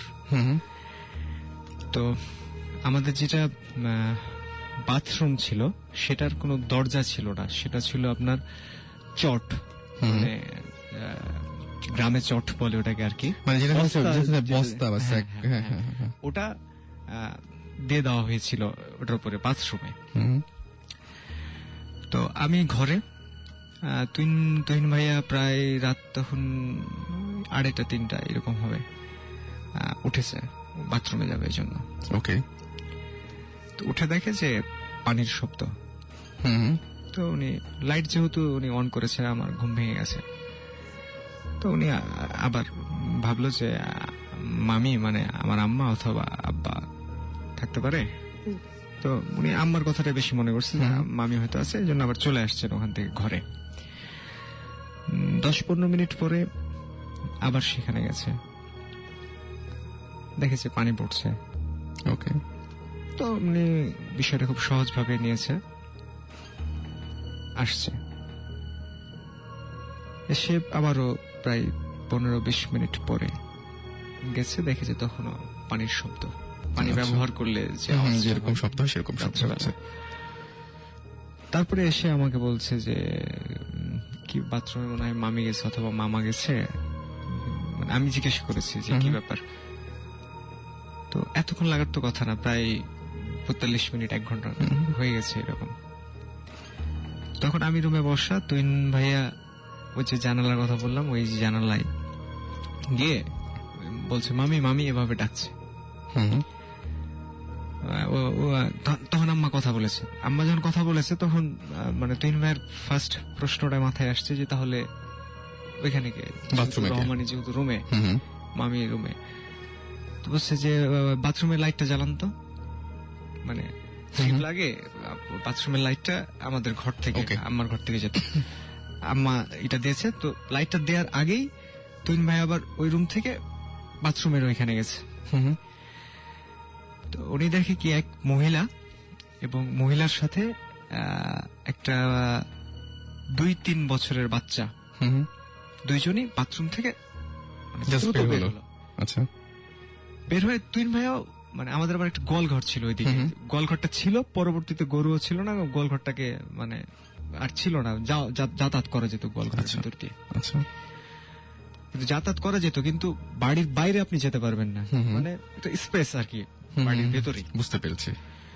তো ওইখানে মানে ওইদিকে ওনারা মানে ওই দুইজন বাচ্চা এবং মহিলা দুইজনই দৌড় দিয়েছে। ওকে, দৌড় দেয়া দেখে তুহিন ভাইয়াও ওদের পিছনে দৌড় দিচ্ছে। একটা সময় মহিলাটা মানে গ্রামের ভাষায় এটাকে ড্যানা বলে, বাহুটা, মহিলাটা ওই ছেলের এই বাহুটা ধরা মাত্র মানে ওইখান থেকে নিখোঁজ। মানে দুজন অদৃশ্য হয়ে গেছে। কিরকম? দুজন অদৃশ্য হয়ে গেছে একদম চোখের সামনে, একদম চোখের সামনে। তখন আমি আসছি, আম্মাও আসছে, আব্বাও আসছে, দিয়ে বললো যে এই ঘটনা। বাথরুমে গেলাম, বাথরুমে গিয়ে দেখলাম যে অনেকক্ষণ বাথরুম ইউজ না করলে দেখতে কিন্তু খুব ভালো লাগে যে বাথরুমে কোনো পানি নাই, শুকিয়ে গেছে পুরো শুকিয়ে জিনিসটা। গেছে পুরো বাথরুম, শুকিয়ে গেছে, শুকানো মানে ওখানে কোনো পানির ব্যবহার হয়নি, কিন্তু পানির আওয়াজ পাওয়া গিয়েছে। আওয়াজ পাওয়া গিয়েছিল। তো এবার আমার মানে যেটা Next, চরম এটা কিন্তু অভিজ্ঞতা, বেশ ভয়ঙ্কর ঘটনা। সেটা হচ্ছে যে আমার এসএসসি পরীক্ষার সময় আমার আব্বা মারা যায়। আব্বা মারা যাওয়ার পরে আমি ঢাকায় খালাম্মা খালুর কাছে মানুষ হয়েছি। এই পর্যন্ত আমি খালাম্মা খালু মানে আমার দেখাশোনা করেন। ওকে। তো আমি ঢাকায় আসার পর খুব অনেকদিন পর পর বাড়ি যাই। হুম। আর স্বাভাবিকভাবে আমি বাড়ি গেলে পড়াশোনা কম করি এবং আড্ডাটা বেশি বেশি দিই হয়। এবং আমার বন্ধু বান্ধব প্রচুর, যে কারণে আম্মাও চায় না যে আমি বেশি বাড়ি আসি, মানে আমার জন্য যে ওখানে থাকলেই পড়াশোনা ভালো। বেশি করবে। তো একবার আমি এই ঘটনা কিন্তু এই পাশে ব্র্যাকেটে লিখেছিলাম মারাত্মক। আপনারা একটু যারা শুনছেন এই মুহূর্তে আমি বলবো যে খুব খুব কনসেন্ট্রেট করবেন এই ঘটনাটার উপরে। ঘটনাটার ভেতরে একটা মানে কি বলবো যে ভয়াবহ একটা ব্যাপার আছে। এবং আপনারা এক জিনিস খেয়াল করবেন যে আজকে সবগুলো ঘটনার কাছাকাছি ধরনের। আমরা আমাদের যেটা প্রত্যেকবার মানে এই কোইন্সিডেন্সটা হয় যে প্রত্যেকটা ঘটনা একটু কাছাকাছি ধরনের। তোমরা শুনি। তো প্রথমে আমাদের গ্রামটার একটু বর্ণনা দিই যে চাঁপাইনবাবগঞ্জ জেলার লাস্ট স্টেশনটা হচ্ছে রহনপুর স্টেশন। Okay. মানে ওটার পরে ইন্ডিয়া। আমি গিয়েছি, আমি ওই দিক দিয়ে মানে ওই পুরো জায়গাগুলো আমার দেখা আছে এই জন্য যে আমি ওই দিক দিয়ে একবার ইন্ডিয়া গিয়েছিলাম। আচ্ছা, হতে পারে। হ্যাঁ। তো আমাদেরটা লাস্ট স্টেশন, যার ফলে মানে আমাদের রহনপুর গ্রামে অসংখ্য পাগল দেখা যায়। মানে সম্ভবত ট্রেনে উঠে যাওয়ার পর ট্রেন আমাদের ওইখানে তো অনেকক্ষণ থাকে, কোন ট্রেন দুই দিন থেকে যায়। যখন দেখে যে চলছে না তখন হয়তো তারা নেমে পড়ে, যার কারণে মানে বিচিত্র রকমের পাগল কিন্তু মানে 2-1 মাস পর পরই সেখানে দেখা যায়।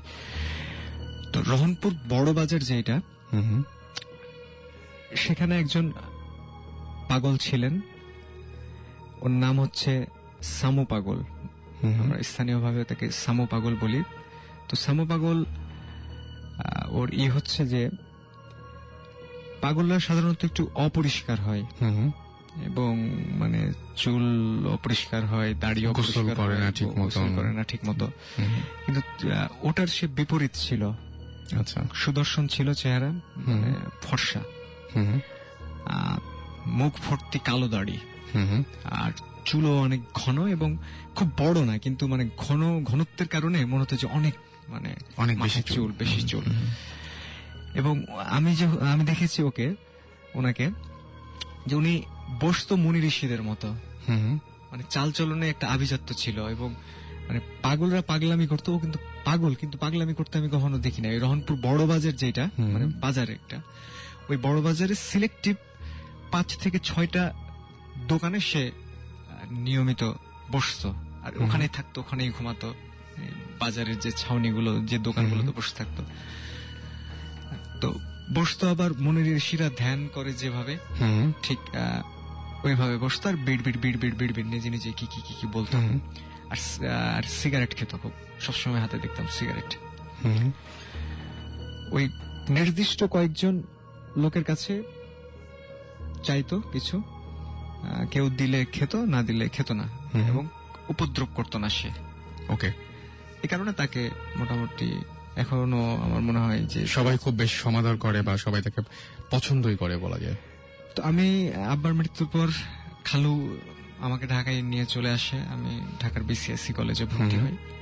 তো একবার প্রায় 1 বছর পরে আমি বাড়ি এলাম। ওকে। বাড়ি যাওয়ার পরে নাইট কোচে বাড়ি গেছে, সকালবেলা পৌঁছেছে, রেস্ট নিয়ে বিকেলবেলা বের হয়েছি।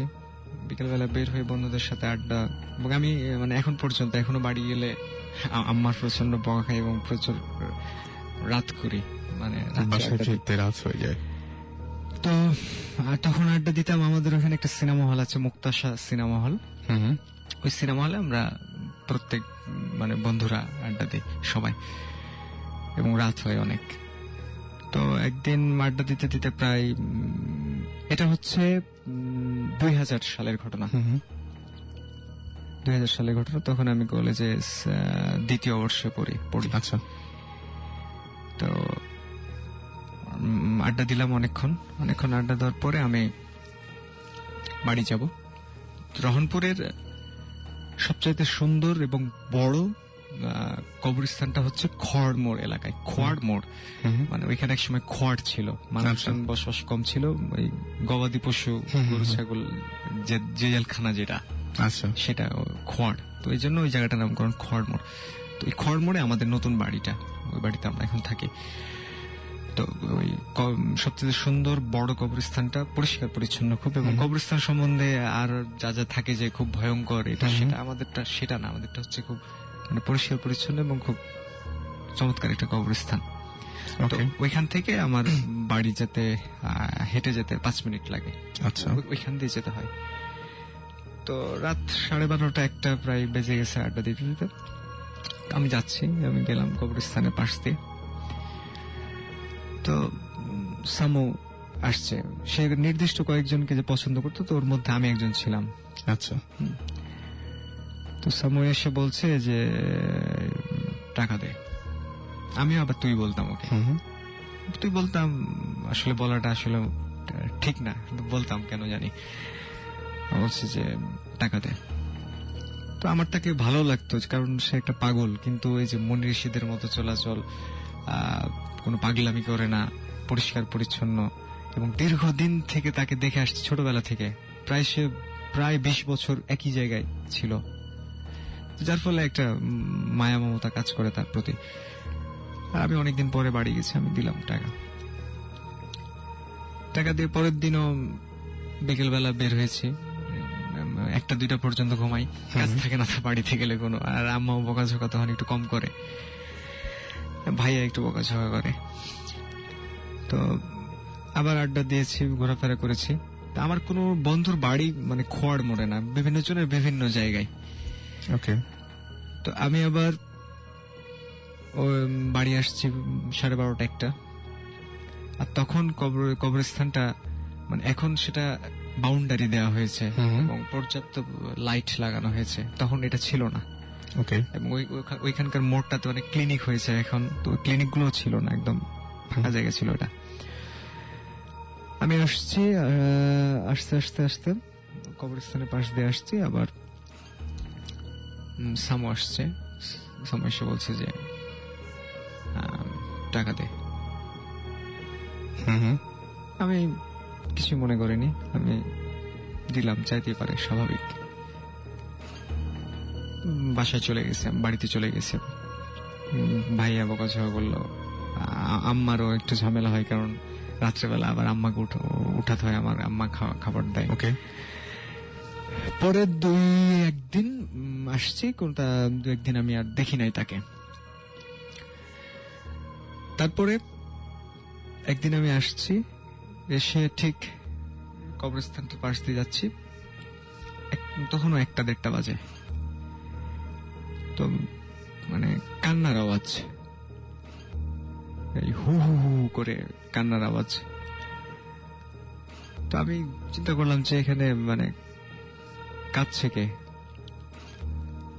তো দেখলাম যে সামু, ওই এখন যেখানে গেটটা বানানো হয়েছে ওর পাশে, সে ওই মানে জড়সড় হয়ে বসে কাঁদছে।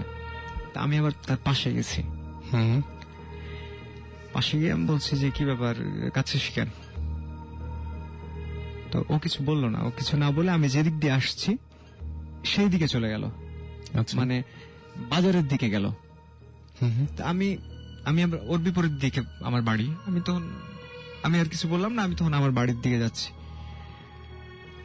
তো একটা কাঠের মিল আছে আমার বাড়ির সামনে, তো ওটার কিছু দূর আসা মাত্র হঠাৎ দেখি সে আবার আমার সামনে। আমি আবার একটু অবাক হলাম যে কি ব্যাপার, ও চলে গেল, আসলাম, এখন আবার সামনে আসলো। অবাক হয়েছে, কিন্তু প্রশ্ন জাগে নাই মনে, কারণ সব বিষয়গুলো আমার কাছে স্বাভাবিক মনে হয়েছে। সে বলছে যে আমার খুব ঠান্ডা লাগছে, আমাকে একটা সাদা চাদর দিতে হবে। তো আমি সাদা চাদর, ঠান্ডা, তখন গরমের সময়।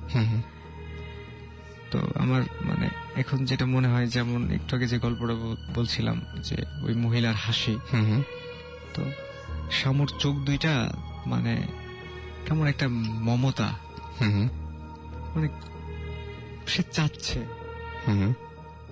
তো ওর চোখ দুটো আমার খুব মনে পড়ে। তো আমি তখন বললাম যে আচ্ছা ঠিক আছে দিব, যা ঠিক আছে দিব বলে আমি বাড়ি চলে গেলাম। তারপরের দিন বিকেলবেলা বন্ধুদের সাথে আড্ডা দিচ্ছি, আমার বন্ধু রাজু, তাজ, এরা সবসময় আড্ডা দিই একসাথে, বসে আড্ডা দিচ্ছি। আড্ডা দেওয়ার সময় বলছি যে আবদারটার কথা বললাম সামুর, যে সামুর সাথে এরকম দেখা, 2 দিন টাকা দিলাম, এখন আবার ওর নাকি ঠান্ডা লাগছে, সাদা চাদর নেবে। এই কথা বলা মাত্র ওরা হাসতে লাগছে। তো মানে আমি কিছু বুঝে উঠতে পারছি না, প্রচন্ড হাসছে তারা, যে কি ব্যাপার, আমি হাসছিস কেন? তো ওরা ফাজলামি করতে শুরু করলো আবার, যে কি চাইছে তোর কাছে? আমি বললাম যে চাদর। কত টাকা দিয়েছিস তুই? আমি কত টাকা দিয়েছিলাম মনে নাই আমার, বললাম যে হ্যাঁ দিয়েছি, এটা সেটা। ওরা আরো হাসছে। তো আমি যখন সিরিয়াস হলাম যে কি ব্যাপার, মানে ঘটনাটা কি বল, তখন বলছে যে সামন্ত প্রায় 7-8 মাস আগে মারা গেছে। তো মানে এই কথা শুনে মানে আমিও বুঝতে পারছি না যে মানে ওরা কি আমার সাথে তাহলে কি ফাজলামি করছে নাকি। সেটাই, কারণ আপনার সাথে সামুর তার আগে কয়দিন দেখা হয়েছে? মোট আমার মোট 3বার দেখা হয়েছে, এবং 2বার টাকা চেয়েছে, 1বার চাদর চেয়েছে। চাদর চেয়েছে। মাঝখানে শুধু 2 দিন দেখা হয় নাই তার সাথে আমার, মানে 4-5 দিন। প্রত্যেকবার কি গোরস্থানের সামনে দেখা হয়েছিল? প্রত্যেকবার গোরস্থানের সামনে, এবং লাস্টে একবার যে কাঠে। কিন্তু আমি তাকে গোরস্থান থেকে আসতে দেখিনি। আচ্ছা, মানে তার আশাটা হয়েছে হঠাৎ, সে কোথা থেকে কোন দিক থেকে আসছে এটা আমার মনে হয়নি। আর মনে হয়নি এই কারণে যে একটা পাগল মানে আসতেই পারে, আমার কাছে সেটা মনে হয়েছে। তো ওরা যখন বললো যে মানে সামু মারা গেছে, তখন আমি আমার ঘটনাটা মেলাতে পারলাম না, তখন আমি মানে কাউকে বিশ্বাস করাতে পারলাম না যে বিষয়টা আসলে আমার সাথে এই ঘটেছে। তো আমি তাদেরকে ঘটনা খুলে বললাম। ওদের মধ্যে হয়তো কেউ বিশ্বাস করলো, কেউ করে নাই। কিন্তু এখন পর্যন্ত আমি যখন মানে যাই বাড়িতে, তো অনেকেই নাকি, আমি নিজেও শুনেছি, আমাদের এক কাকা আমাদের এই পাড়ার, উনিও বলেছেন আমাকে যে সামুকে নাকি মানে ওকে দাফন করা হয়েছে আমাদের কবরস্থান, মানে রহনপুর কবরস্থানে, খড়মোর কবরস্থানে। তো দেখা যায় নাকি যে সামু ওই কবরের ওপরে বসে জিকির করছে। আচ্ছা, তো এই ঘটনাটা মানে আমিও চাই যে এটা কেউ যদি ভুল প্রমাণ করে দিতে পারতো আমাকে, যে না তুমি ভুল দেখেছো, বা তোমার এই জিনিসগুলো ঘটেনি আসলে। হ্যাঁ, যে আসলে আপনি অনেক খুশি হতেন। আমিও অনেক খুশি হতাম যে আমার ভয় লেগেছে বা আমি খুব ভয় পেয়েছি বা আমার খুব খারাপ লেগেছে তা না, আমার ভালো লেগেছে যে একটা মানুষ দেখা দিয়েছে আমার কাছে কিছু চেয়েছে, আমার সেটা মানে ভিতরে ভালো লেগেছে। কিন্তু যখন মানুষ বলে যে না এসব কিছু না, এটা তুমি ভুল দেখেছো, এখন দেখেছি তো আমি, বুঝবেন আপনি, মানে একদম আপনি কি করে বুঝবেন যে আমি ভুল দেখেছি না ঠিক দেখেছি? দেখেছি তো আমি, এবং আমি দেখেছি, আমি সামুকে দেখেছি এবং সে এসেছে। এবং আমিও চাই যদি কেউ এটা প্রমাণ করে দিতে পারে যে না আসলে তুমি দেখোনি, কারণ আমার কাছে তো এখন এটা রহস্য হয়ে আছে যে কেন আপনি একদমই বিলিভ করতেন না ব্যাপারগুলো যে এরকম হতে পারে বা এর ধরনের কিছু। সুতরাং এমন না যে মানে একটা জিনিস পরপর 3বার ঘটেছে আপনার কাছে, এবং আপনি জানতেন না যে লোকটা জীবিত না মৃত। হ্যাঁ, আমি জানতাম না, কারণ হচ্ছে যে একটা পাগল বেঁচে আছে না মারা গেছে, এটা একটা বন্ধুদের আড্ডার ভিতরে এটা একটা কোনো ইম্পর্টেন্ট বিষয় না। তো যখন আমি শুনলাম যে প্রায় 7-8 মাস আগে সামু মারা গেছে, তখন মানে আমি থান্ডার হয়ে গেছেন যে এটা কিভাবে সম্ভব হলো। আমি কি বলবো, মানে বোঝাতে পারছি না যে এটা কি করে সম্ভব। যদি আসলে প্রত্যেকের জীবনে এরকম একটা করে ঘটনা ঘটতো, তাহলে হয়তো বোঝানো যেত যে না ভাই যা দেখেছি, মানে এটা বলে বোঝানো যাবে না। মানে অ্যাকচুয়ালি অনেকে হয়তো এরকম ভাবে বলেন, এই ধরনের কোয়েশ্চেন করেন। আসলে ব্যাপারটা হচ্ছে কি যে আমরা কাউকে বিশ্বাস করতে তো বসিনি, তবে সত্যি কথা কি যে আমরা কোনো কিছু চোখ দিয়ে না দেখলে আসলে বিশ্বাস করতে আমাদের ঝামেলা হয়। কিন্তু আমি এখন দেখতে পাচ্ছি আমার সামনে উনি বসে এতক্ষণ সেই ঘটনাটা বলছিলেন, আমার একদম সামনে। সুতরাং যদি তিনি মানে হিসেবেই বলতেন তাহলে হয়তো বোঝা যেত, কারণ এক্সপ্রেশন গুলো খুব অদ্ভুত টাইপের ছিল। এবং আপনার সাথে নিশ্চয়ই সুসম্পর্ক ছিল এবং কয়েকজন মানুষের মধ্যে আপনি একজন পরিচিত মানুষ, হ্যাঁ, মানে খুবই আমার সাথে- কাছের মানুষ ভাবতো আপনাকে। হ্যাঁ, So- এবং রাসেল ভাই আমি মানে একটা কথা বলতে চাই যে আমার দাদা একজন পণ্ডিত মানুষ ছিলেন এবং উনি একটা প্রাইমারি স্কুলের হেডমাস্টার ছিলেন এবং উনি ঘোড়ায় চড়ে স্কুলে যেতে আগের মানুষ যেটা করতো, অনেক Right. লম্বা ছিলেন এবং হাদিস কোরআন এই সমস্ত সবকিছু ওনার পবিত্র কোরআন ওনার নখদর্পণে ছিল, মানে এতটা উনি মানে ইসলাম নিয়ে থাকতেন। তো আমার দাদাকে দেখতাম যে উনি ঘুমিয়ে আছেন, শুয়ে থাকতে থাকতে হঠাৎ মানে থাপ্পড় মারছেন এভাবে আচ্ছা। শূন্যে, আচ্ছা। বা লাথি মারছেন শূন্যে।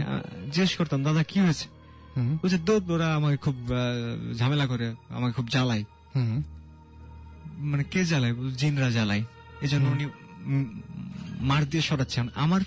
আমার কাছে যেটা প্রশ্ন হলো যে আমার দাদা বা আমার মা বা আমার চাচি আমাকে কেন একটা ভুল জিনিস বলবেন বা কেন একটা মিথ্যা কথা বলবেন যে আমি এটা দেখেছি, যে আমি দরজা খুললাম আমার দাদা ঢুকলো, পিছন দিকে গিয়ে দেখে যে না দাদা ঢুকে নাই, এটা আমার চাচি আমাকে কেন বলবে?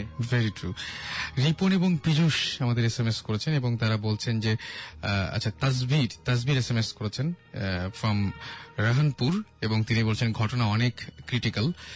যে ঘটনাটা আপনি বললেন সেই ঘটনাটা আসলে অনেক ক্রিটিক্যাল ঘটনা এবং তারা বললেন যে সামু পাগলা অনেক ভালো ছিল, তার মানে উইচ ইজ মানে কি বলবো যে সত্যি যে ব্যাপারটা সেটা আরো একবার বুঝে নেন আপনারা সবাই।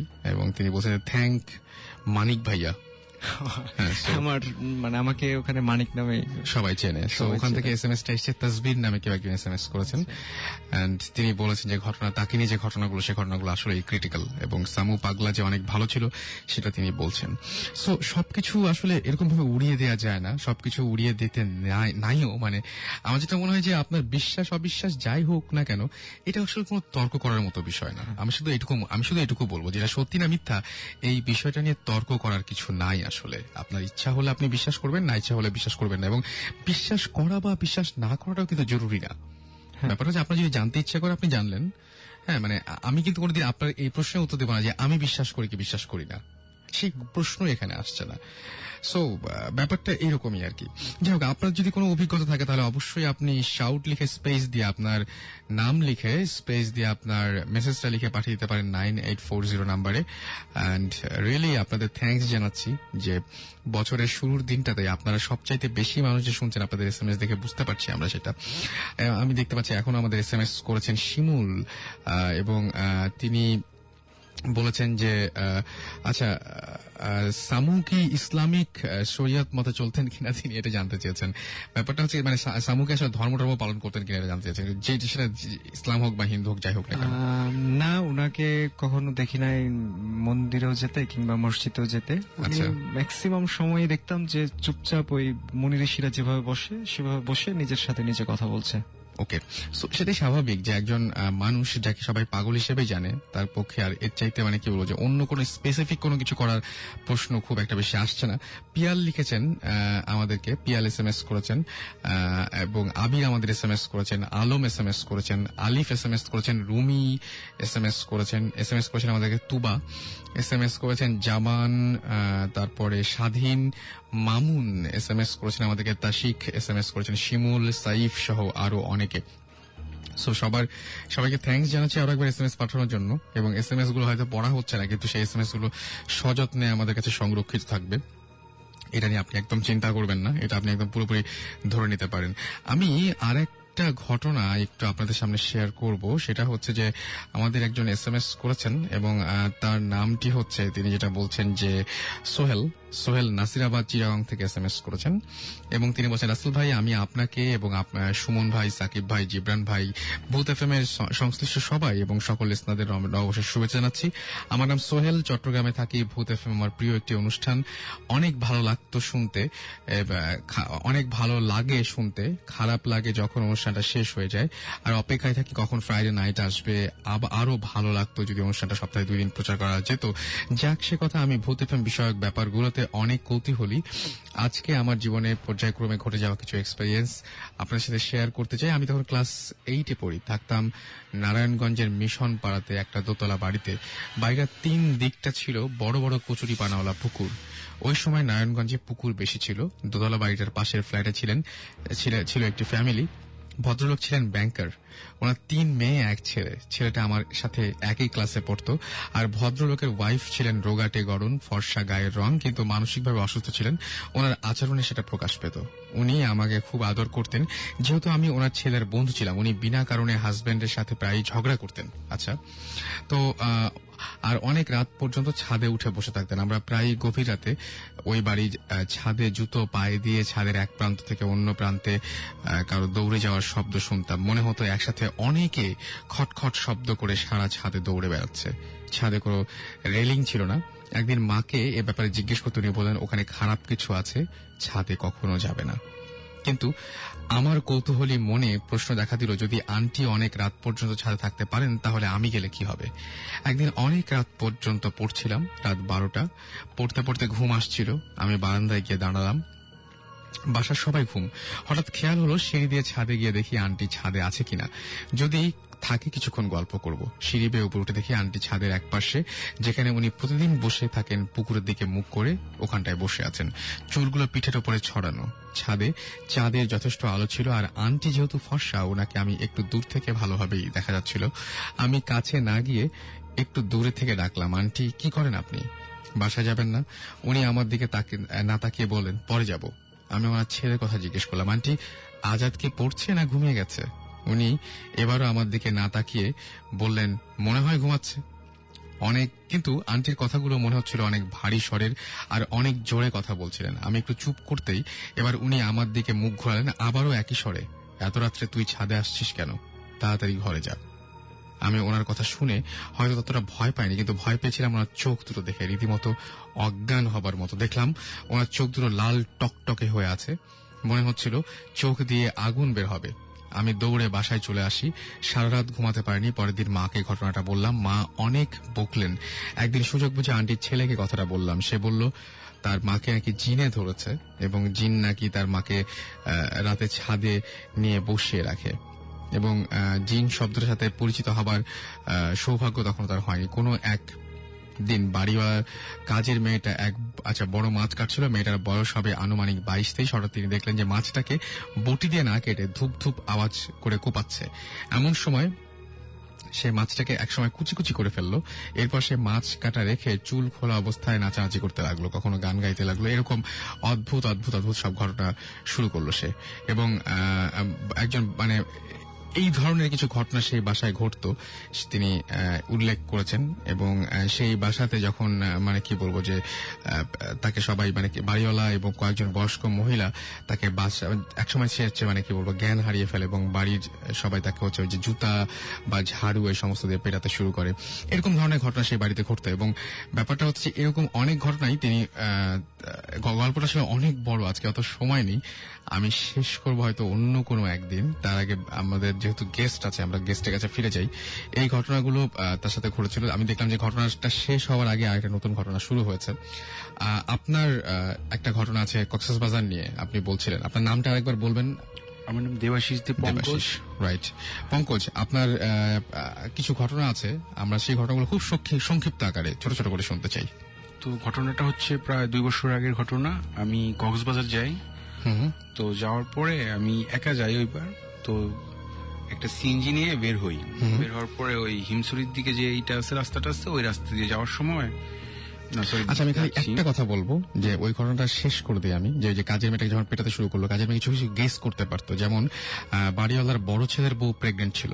হ্যাঁ, বাড়িওয়ালার বড় ছেলের বউ প্রেগনেন্ট ছিল, এবং তিনি একদম জাস্ট সেই কাজের মেয়েটাকে বলে দিয়েছিল যে আপনার নাতনি হবে। এবং বেশ কিছু, এবং তারপরে দেখা যায় যে অজ্ঞান হওয়ার পরে যখন সে জাগতো আবার, তখন কিছু বলতে পারতো না, এবং সে বললো আমার কি হয়েছিল, খালা গায়ে এত ব্যথা কেন, এরকম টাইপের। এবং সেই মেয়েটার কথা ঠিক হয়েছিল, এবং সত্যি সত্যিই তার ছেলের তার নাতনি হয়েছিল আর কি। তো এই ব্যাপারগুলো খুব মিরাকল, এই ব্যাপারগুলো ঘটে মানুষের জীবনে, কোনো উত্তর নেই কেন ঘটে আমরা জানি না। শুরু করি আমরা। তো আমি ওইবার কক্সবাজারে একা যাই। তো যাওয়ার পরে ওই 4টার দিকে আমি হিমছড়ির দিকে একটা সিএনজি নিয়ে যাই। তো যাওয়ার পরে ওই হিমছড়িতে কিছুক্ষণ স্টে করার পরে প্রায় যখন সন্ধ্যা হয়ে আসছিল তখন আমি ব্যাক করি ওই সিএনজিতেই। তো ওটা রিজার্ভ করা ছিল। তো ব্যাক করতে করতে আমি ছবি তুলতেছিলাম, ওই সিএনজি রানিং কিংবা দাঁড়ানো এইভাবে ছবিগুলো তুলতেছিলাম। ওকে। তো মানে প্রায় 2 থেকে 2.5 কিলোমিটার আগে, মানে কক্সবাজার যে কলাতুলি একটাই আছে বিচটা আছে, ওইটার 2 থেকে 2.5 কিলোমিটার আগে মানে একটা জায়গায় আমি সিএনজি দাঁড়া করাই। তো দাঁড়ানোর পরে নামার পরে ওই জায়গা থেকে সি বিচটা অনেকটা দূরে, মানে ক্যামেরায় ভালোভাবে মানে অনেক জুম না থাকলে ওই সি বিচের ছবিটা তোলা যায় না রাস্তা থেকে। তো ওই জায়গায় আমি একটা ছবি নেয়ার পরে মানে আমি জাস্ট ওইটা করছি যে মানে সি বিচের ছবি তুলছি এরকমই। তো ওইটা নিয়ে আসার পরে আমি ঢাকায় চলে আসি। আচ্ছা। তো আসার পরে ওই ছবিটা আমি দেখি কম্পিউটারে, যখন এডিট করার জন্য আমি দেখি, তো দেখার সময় দেখি যে ওই জায়গায় একটা কাঠের গুঁড়ি আছে, তো আরেকটা মানুষের মতো অবয়ব, মানে একটা মহিলার মতো কিংবা মেয়ে যেটাই বলা যায় ওই রকম একটা কিছু। ওকে।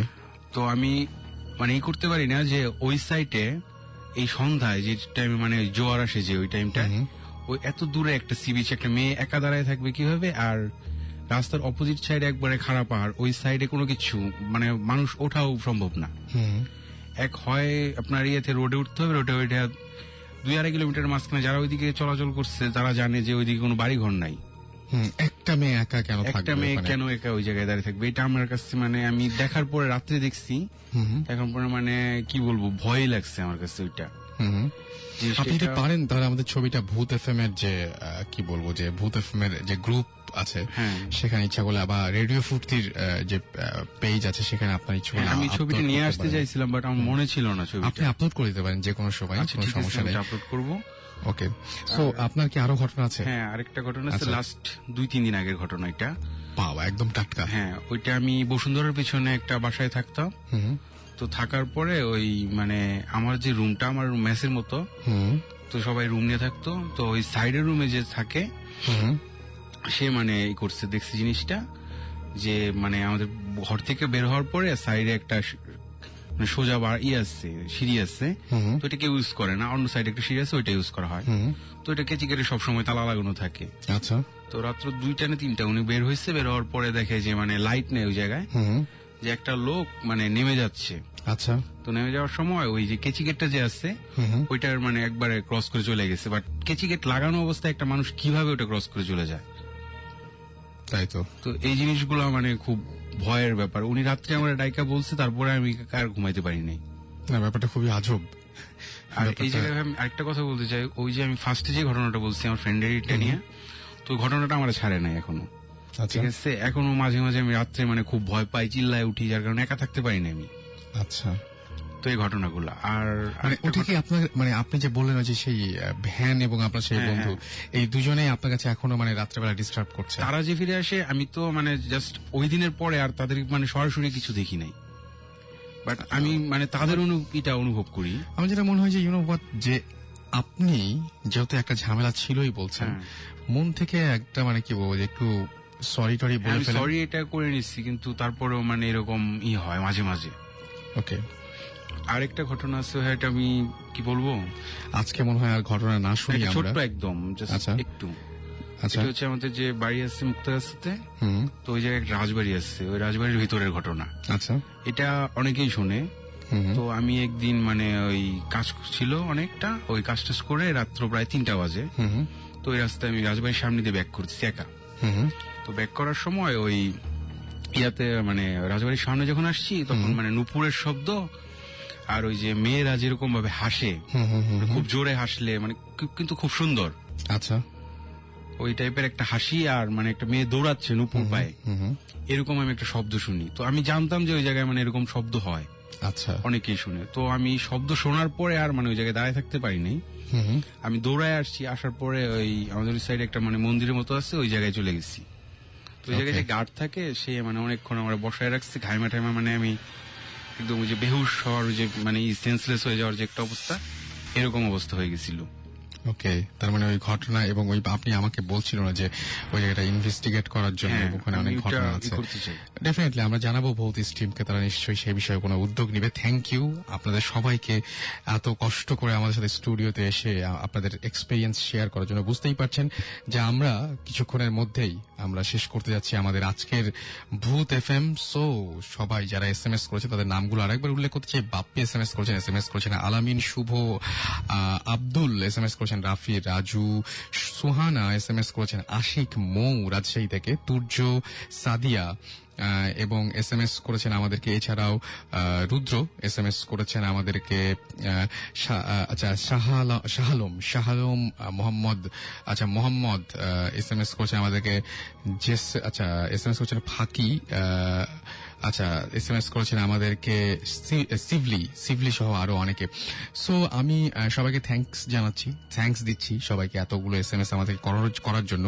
And stay tune to radio Foorti. আর যারা বড় করে বা আমাদের এই স্টুডিওতে এসে আপনার এক্সপিরিয়েন্স শেয়ার করতে চান, তারা যেটা করতে হবে ভূত এফএম BHOOT ভূত FM @radiofurti.fm এ আপনি আপনার ইমেল পাঠিয়ে দিতে পারেন। ইমেলের সাথে অবশ্যই আপনার নাম, ঠিকানা এবং ফোন নাম্বার, অবশ্যই যে ফোন নাম্বারটা সবসময় চালু আছে সেই ফোন নাম্বারটা লিখে আপনি আমাদেরকে জানাতে পারেন এবং সেই সাথে মেইলে উল্লেখ করবেন যে আপনি কি চান যে আপনার এটা পড়ে শোনানো হোক, নাকি আপনি উপস্থিত হতে চান বা অর্থাৎ এখানে প্রেজেন্ট থাকতে চান।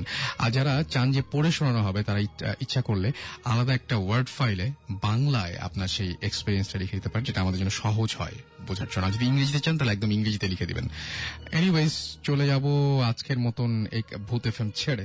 ফিরে আসবো আবারও আগামী সপ্তাহে। সেই পর্যন্ত আমি সবাইকে বলবো যে সবাই ভালো থাকুন, সুস্থ থাকুন, সুন্দর থাকুন এবং বেশি বেশি করে সাহস সঞ্চার করুন আগামী ভূত এফএম এর জন্য। সেই পর্যন্ত সবাইকে অনেক অনেক ধন্যবাদ জানিয়ে এবং আগামী শো অর্থাৎ আগামী ভূত এফএম আমন্ত্রণ জানিয়ে শেষ করছি আজকের মতো। খোদা হাফেজ, টাটা।